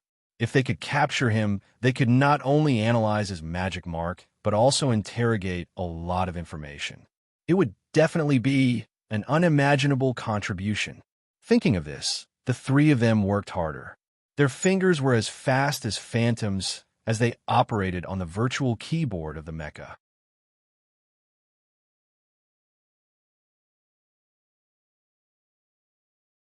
Chapter 1052. Electric Energy, Light Energy. Dean's eyes flashed as he saw the complex elements on the giant knife. It was full of destructive fluctuations. His eyelids twitched slightly as he felt a trace of danger. He looked over the troll mecha and saw that he had left the main battlefield of the artillery regiment, but he could still vaguely see the stone walls and beast roars. It was not too far away. He took a deep breath, suddenly exerted his strength, and ran madly. He sped up again. How was it possible? Wasn't that his speed limit? His magic marks are defensive abilities. How can he have such a high speed? The three people in the troll mecha were stunned. They didn't expect Dean to be able to speed up, but in the blink of an eye, the three reacted and pushed the booster forward to the maximum gear. The troll mecha slightly trembled, and a buzzing sound came from behind. Its burly body almost left the ground and quickly rushed towards Dean. He shouldn't be able to hold on for long. We must kill him. The young man in the troll mecha gritted his teeth. The two people next to him looked solemn. They also started the booster of the troll mecha and broke out the maximum speed. This speed was comparable to the limit of the agile lower-level abyss walkers. Dean sensed that the troll mecha behind him was also speeding up. His heart was a little relieved. He maintained the speed and continued to run forward for a while. Then he gradually slowed down and seemed to show signs of fatigue. The three people in the troll mecha couldn't help but be overjoyed. They were ready to catch up, but they saw Dean roar and speed up again. But this time the speed didn't last long. It gradually weakened.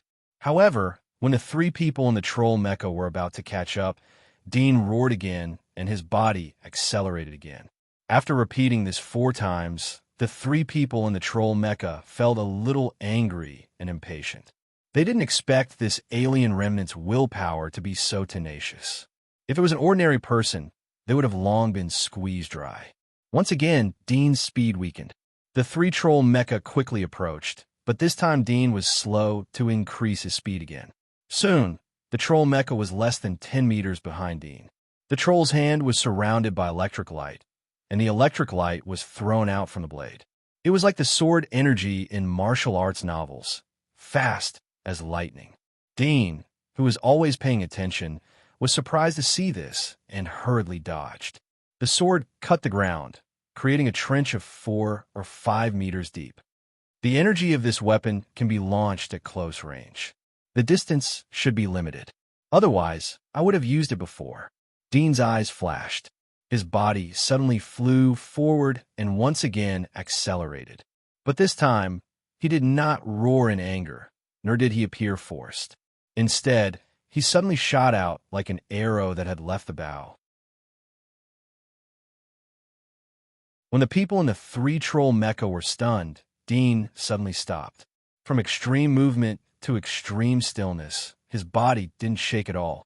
It seemed that he had been standing there for a long time. He turned around and looked at the three troll mecha that couldn't pack up and quickly stopped. There were more than 20 meters of footprints and gear marks under their feet. The stunned faces of the three people in the troll mecha had turned into anger. From Dean's performance, they instantly understood that they had been fooled. Dean always had strength to spare, and he was hiding his strength. The young man in the troll mecha in the middle suddenly changed his face. He looked down at the map, and his heart suddenly turned cold. He saw that the three of them had been chasing crazily, but now they had completely separated from the main force. Even if they called for help now, they wouldn't be able to rush over in time, deliberately luring us out of the main force. Do you want to kill us? The young man's face was gloomy. Could it be that this attack was a conspiracy? Using these cannon fodder soldiers, deliberately arranging the abyss inside. I don't know if there are other abyss besides this one. He smelled the smell of deception and betrayal. He felt that there was a traitor among his own people, but he couldn't think about it now. You two, we've been tricked. Running away will only make our defeat worse. Let's go all out. The young man immediately communicated with the people in the two troll mecha next to him. The two people had already reacted and immediately agreed. Their expressions were dignified. They turned on all the weapon systems on the troll mecha and waited with all their strength. This language. Dean's golden eyes looked at the three troll mecha.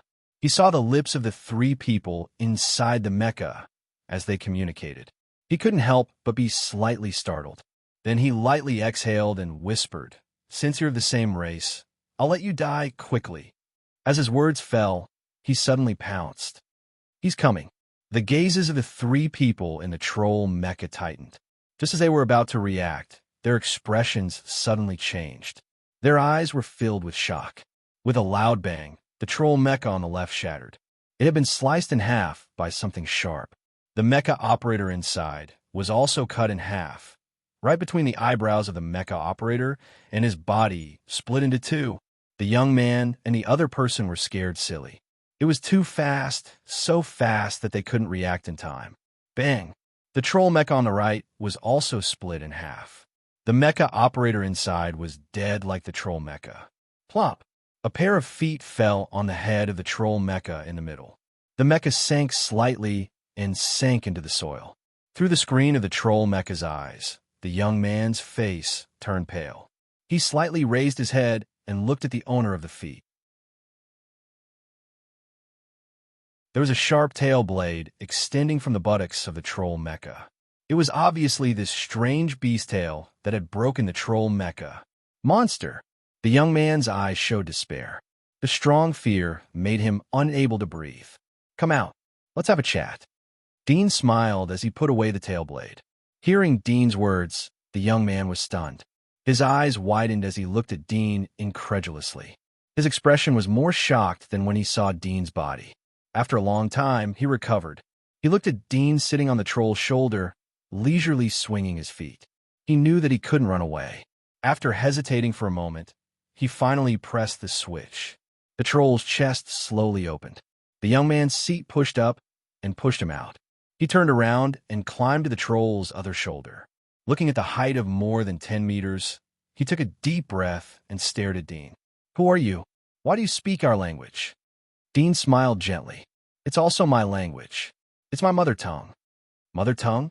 The young man was startled. After a long time, he said, You're from the same clan as us?" "Yes, you're one of us." "But why did you kill them? Your magic marks."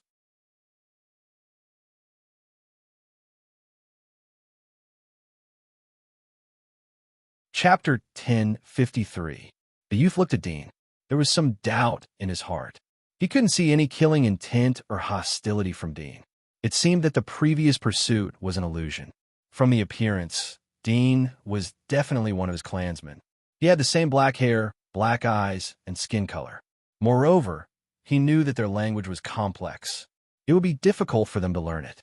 Even if they learned it, they would be seen through at a glance if the accent was not pure. But Dean's accent was very pure. At first glance, he knew that he was one of his clansmen. Is he a spy sent to the alien race? But why would he attack us? The youth was puzzled. After hearing Dean's words, he shook his head. "We are different from these aliens. Our bodies, hair, and skin are from our parents. How can we let these dirty insects parasitize us? Even if this thing can bring us strength, it's just a worldly possession. Experts say that this thing is a double-edged sword. After the parasitic body matures, it will take away the body.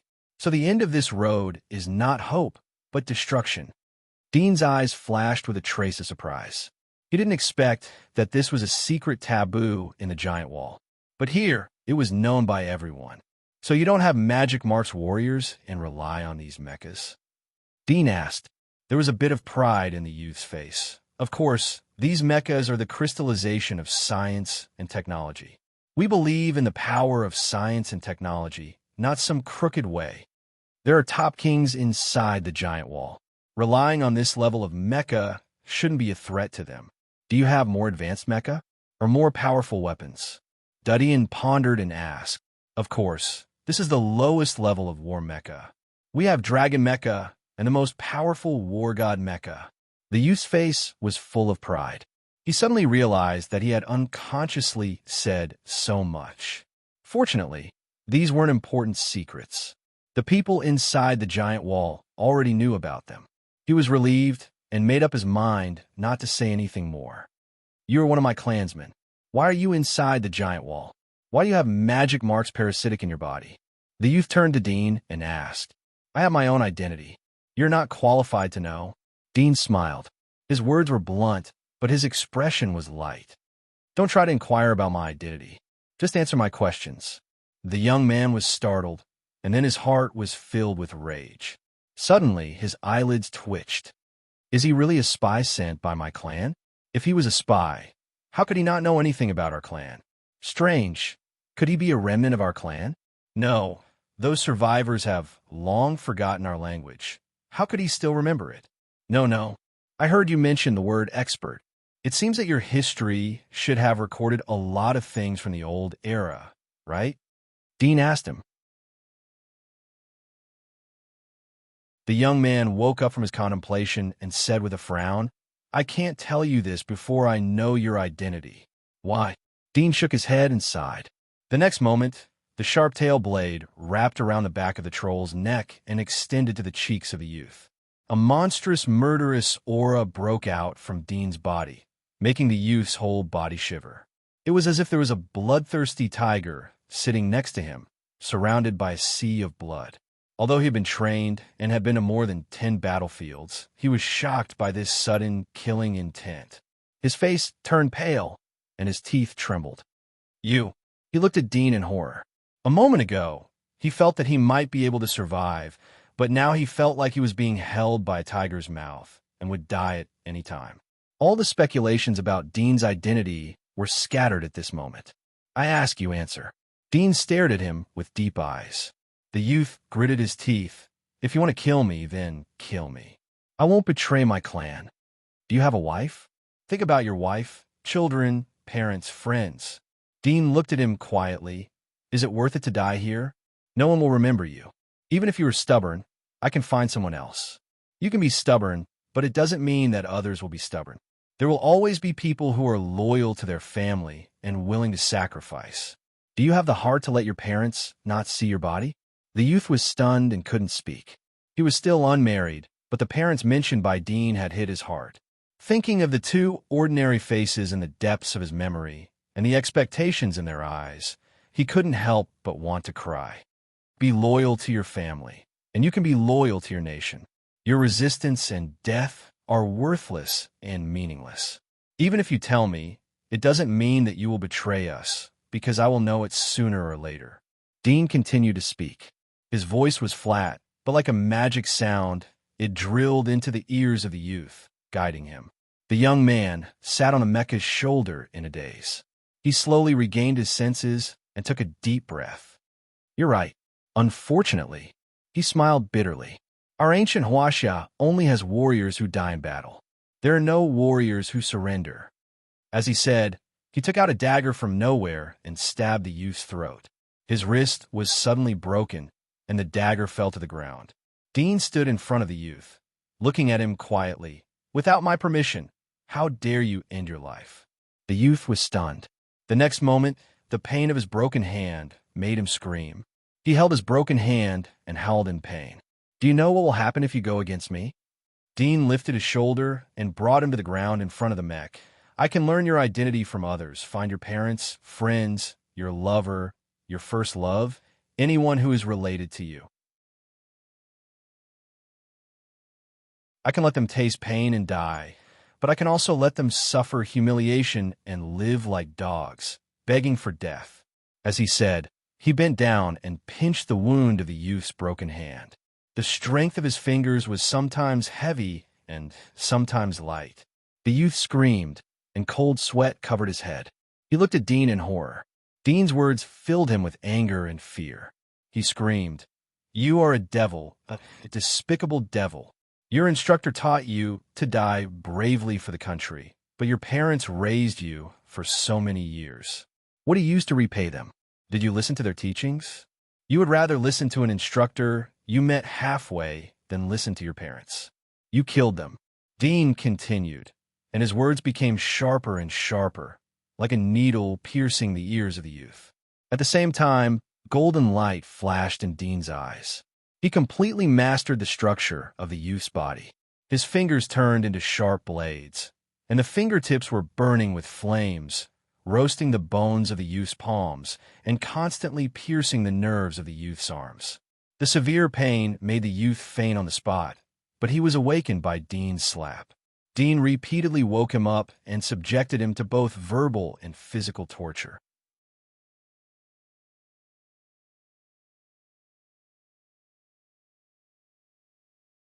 Chapter 10:54. Although he was struggling, the young man's physique was not high. His body's endurance was much weaker than the hunters who wandered on the edge of life and death for years. The only difference was that although the hunters inside the giant wall could endure the pain, but their faith was easily shaken. Because they often licked the blood of the knife, it led them to cherish their lives. Using life and death was easy to threaten, even if they didn't use too many means of torture. From the troll mecha that was split apart, Dean asked the young man while fumbling. He had completely mastered the black lizard-level troll mecha. Start. Dean pressed the button, and the bracket under the metal chair shrank, pulling the chair back into the chest cavity of the troll mecha. Many virtual keyboards and webcams gathered around. Please scan your iris and log in AI. 2187. An electronic voice came from above, but it was spoken in sweet Mandarin. Dean was prepared. He turned his palm, and two eyeballs appeared in his palm. He raised them and moved them to the iris scanning hole. Iris scanning. Scan complete. Logging in. A string of voices sounded one after another, speaking very quickly. After 10 seconds, Dean successfully logged in. He put away the two eyeballs of the young man, rubbed his face with his palm, and quickly made adjustments to his face. His finger quickly tapped on the virtual shoulder next to him, and a small splint popped up next to it. There was a large space inside for some personal belongings. This was a small storage room in the mecha, generally used to put purified water, dry food, and personal belongings, such as personal communicators and so on. Dean seemed to know the inside of the mecha like the back of his hand. He took out a small mirror from the bottom and looked at himself. He found that his appearance was similar to the young man, but his temperament seemed to be different. The young man's temperament was more peaceful, with a sonorous feeling of a soldier, but his temperament was restrained, and his eyes were deep, like a killer in the dark, very not easy to deal with. It seems that I have to hone my temperament. Dean slightly frowned. For him, temperament was more troublesome than appearance. Appearance could be fabricated by adjusting the bones and facial muscles. It was easy for a person with an extraordinary physique like him. But temperament was engraved in the bone marrow, and he needed to be careful to play it. Fortunately, although troublesome, it was not impossible to adjust. Dean closed his eyes and thought for a moment in his mind. When he opened his eyes again, his expression had become firm. His eyebrows were thick and his face was full of righteousness. He looked in the mirror and felt that there wasn't much difference, so he put the mirror away and jumped out of the mech. He lifted the two mechs beside him and threw them in two other places. He rearranged the scene so that no one would be able to see through it. After dealing with the scene, Dean returned to the troll mecha and drove it towards the south. As they advanced along the map, the troll mecha stumbled and stumbled. Sometimes it would crash into a small hill, smashing the hill into smithereens. The black paint on the surface of the mecha was scratched and scratched. As he passed through the grove, Dean plunged into it. From time to time, the troll's mech would hit the giant trees in the grove. The giant trees would break, but there were many branches and green leaves in the gaps between the mech's body. Searching for a location, after a continuous search, Dean finally saw other troll mech at the edge of the battle network. It was a small black dot. If there was a red dot, it represented an enemy. As the distance got closer, Dean saw more and more black dots. They gathered in groups. With a rough sweep, there were 70 or 80 of them. Dean was shocked. These troll mecha represented the combat power of the Abyss level. There were so many of them, and this was the number of mecha invested in a small battle. These black dots moved towards the south, but their speed wasn't fast. Dean chased with all his strength and slowly approached. He couldn't help but feel a little nervous. Finally, he could see the troll mecha in front of him through the screen outside the mech. More than 10 meters tall mecha were walking in the wilderness like giants. They had black, burly bodies, and some had sharp barrels protruding from their bodies. They looked like fierce hedgehogs. Are they preparing to return to the base camp? Dean's eyes flashed slightly as he slowly followed behind the troll mecha. At this time, he saw the troll mecha holding a big net in its hand. The net contained the soldiers inside the wall. Some of the soldiers were struggling and roaring angrily, but some had ashen faces. The group of mecha crossed mountains and rivers all the way. After walking for more than half an hour, suddenly, a troll mecha made a buzzing sound and turned to approach Dean's mecha. Then Dean heard a careless voice coming from the communicator speaker next to his ear. "Where did you run off to, kid? I thought you were dead. Why did you appear so late?" Dean turned his head and stared. Golden light flashed his eyes. He saw that the person sitting in the mecha was a 20-year-old fat man. A trace of understanding flashed in his eyes, and he snappily said, "You smelly crow's mouth. You didn't say good things, but you almost said bad things." He adjusted his voice. Previously, when he interrogated the young man, he paid attention to his voice. He even let the young man deliberately release the sound of crying and laughing for him to hear. At this moment, he imitated it almost. **T. Did something really happen? The fat man in the mecha was startled. The mecha turned its head and looked at Dean's mecha. Suddenly, it saw the friction of the black paint on the mecha and the branches and green leaves inserted in the gaps. It exclaimed, "What happened? Is there an abyss among the enemy? It might be a middle abyss." Fortunately, I reacted quickly and ran away. But the other two who were with me didn't see their mecha, so they deliberately made an accident, Dean said in a deep voice. The fat man in the mecha was a friend of the young man. His name was Zhao Debao, and the young man was called Su Ming. Middle Abyss? How is that possible? This attack was planned in advance by the higher-ups. So didn't we lose 2 people? Zhao Debao was shocked. If the higher-ups knew that they lost 2 people, he didn't know how angry they would be. Maybe we were tricked, Dean said while gritting his teeth. Zhao Debao also thought of this. After hearing Dean's words, he immediately nodded and said fiercely, "These damn aliens. They used these small fries in exchange for our 2 mecha and 2 mechas. What a good calculation. It's also my fault." Dean sighed and said in annoyance, "When I first saw that person, I thought he was just a lower abyss. I wanted to chase after him and kill him to make a great contribution. Who knew that he actually hid his strength and deliberately lured me?"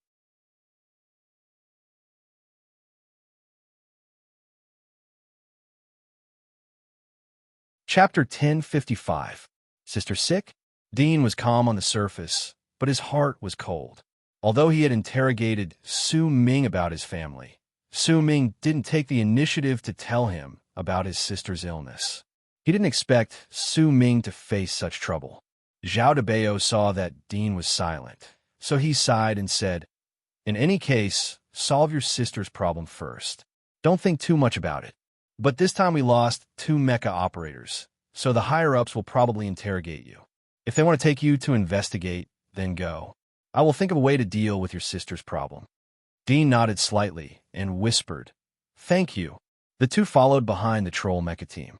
Zhao Debao saw that Dean was less talkative and seemed to be in low spirits, so he found some interesting things to chat with Dean to gradually disperse the dull atmosphere.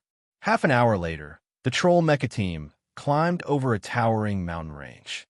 At the end of the horizon, they saw an open plain, and at the end of the plain, under the rainbow sunlight, a towering giant wall stood.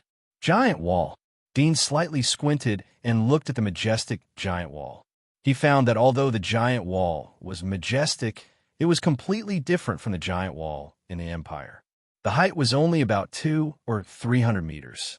Moreover, the surface of the giant wall protruded with the outline of beast heads. It was very ferocious. There were dragon heads, leopard heads, lion heads, and so on. At first glance, these monster heads seemed to be embedded in the giant wall. For monsters with low intelligence, it was enough to deter them. In addition, there were turrets, arrow towers, and beacon towers on the giant wall. It was a bit like the cities of ancient China. This is the place where they live. Dean's eyes flashed. From Su Ming, he had already learned their identity. They were the people of ancient China. They had the same blood. Most of them had the faces of Asians. They retained the long-established surnames of hundreds of families. It showed that the civilization here had not been broken, and the inheritance had not been lost. The only ancient country that had stood for thousands of years in the old era was still tenaciously standing under the catastrophe. To the south of the empire is China. The position of the empire is really in the direction of the old Russia. Dean thought in his heart. Suddenly, he thought of the buildings he saw on the giant wall of the Eastern Fire Dragon clan.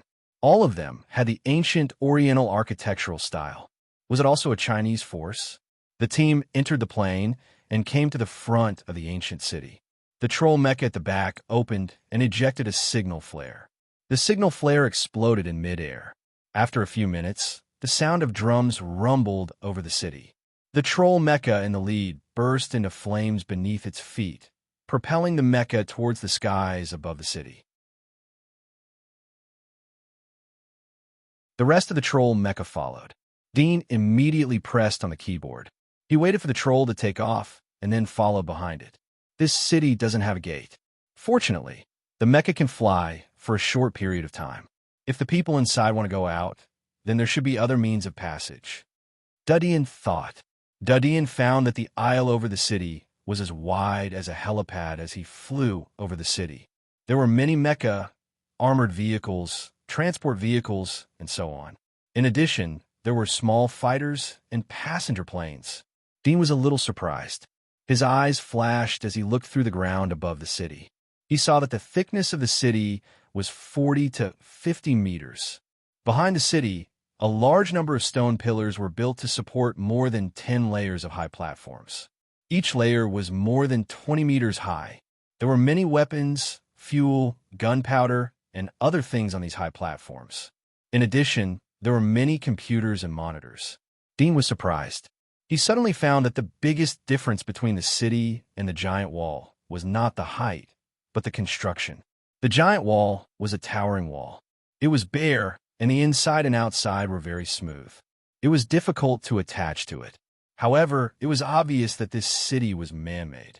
It could hide many kinds of equipment, and every design was prepared for war and defense. The giant wall was created by the origami. This was created by humans. I don't know if there's a giant wall here.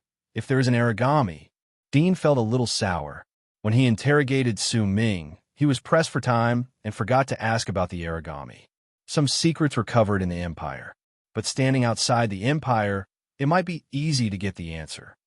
However, there will be opportunities in the future, as long as I can smoothly sneak in. Dean comforted himself and slowly calmed down. He followed the troll mecha and landed. The gears under the mecha protruded. It glided along the track to the mecha's berth. As for the troll mechas carrying soldiers in their nets, they drove into an area filled with containers. There was a tower-mounted machine gun there, and when these troll mechas lifted the nets above a container, the tower-mounted machine gun instantly fired off several streaks of light. The soldiers in the big net seemed to be aware of the danger. They struggled fiercely, but were hit by the streamers. Their bodies suddenly softened. After the soldiers softened, the big net fell into the container. The top of the container was immediately closed. The next moment, there was a violent struggle inside the container, but it soon calmed down. Batch after batch of soldiers were sent to the container. Some of the soldiers had higher physique and were able to avoid the streamers. However, after avoiding the first round, there was a second round. More streamers were shot until the soldiers in the big net were no longer moving. Dean sat in the troll mecha and looked at the scene from afar. His dynamic vision clearly captured that the streamers were toothpick-thin ice.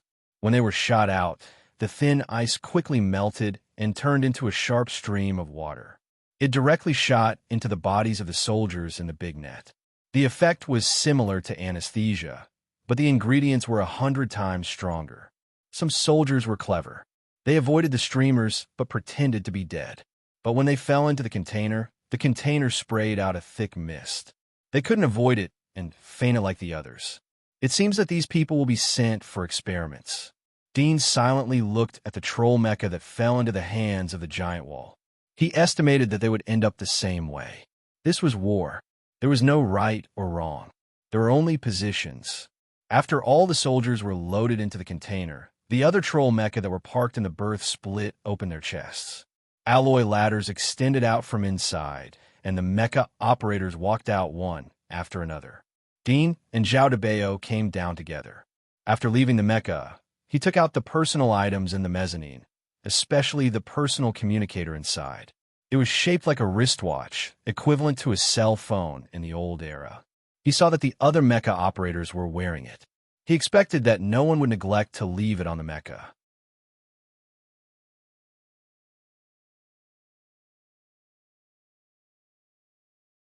Chapter 10:56. It's good that nothing happened. Dean smiled bitterly. Zhao Debeo knew what Dean was worried about. He patted Dean's shoulder and said, "What are you afraid of? It's our bad luck. You can't be blamed." "I hope so." The two followed the crowd to an alloy floor on the tarmac. When everyone stood firm, the metal floor trembled slightly and descended.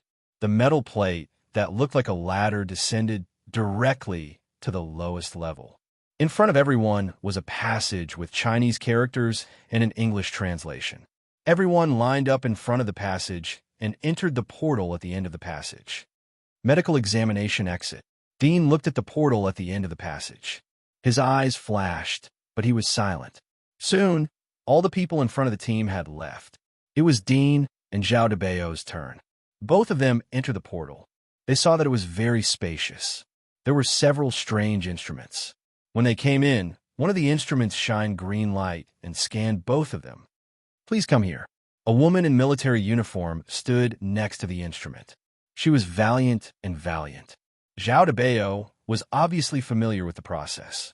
He cooperated and stood on the instrument designated by the woman in military uniform. Dean was taken by another woman with a round face to the same instrument on the right side for testing. Can this thing detect anything? Dean stood on the instrument and asked casually. There was a hint of ridicule in his tone. The round-faced woman smiled sweetly, showing 2 dimples. This is a special device to detect the radiation dust on your body. It can only detect nuclear radiation. Please take off your combat suit. Dean took off his mecha coat, revealing his underwear. He stroked the wristwatch communicator in his hand and looked at the instrument in front of him. He saw a ring-like object on the instrument. It slowly descended on top of Dean's head. Dean had secretly used X-ray vision to look at the object inside the ring. Some of the objects were uranium crystals. At this moment, when it swept over his body, he felt a wonderful feeling in his body.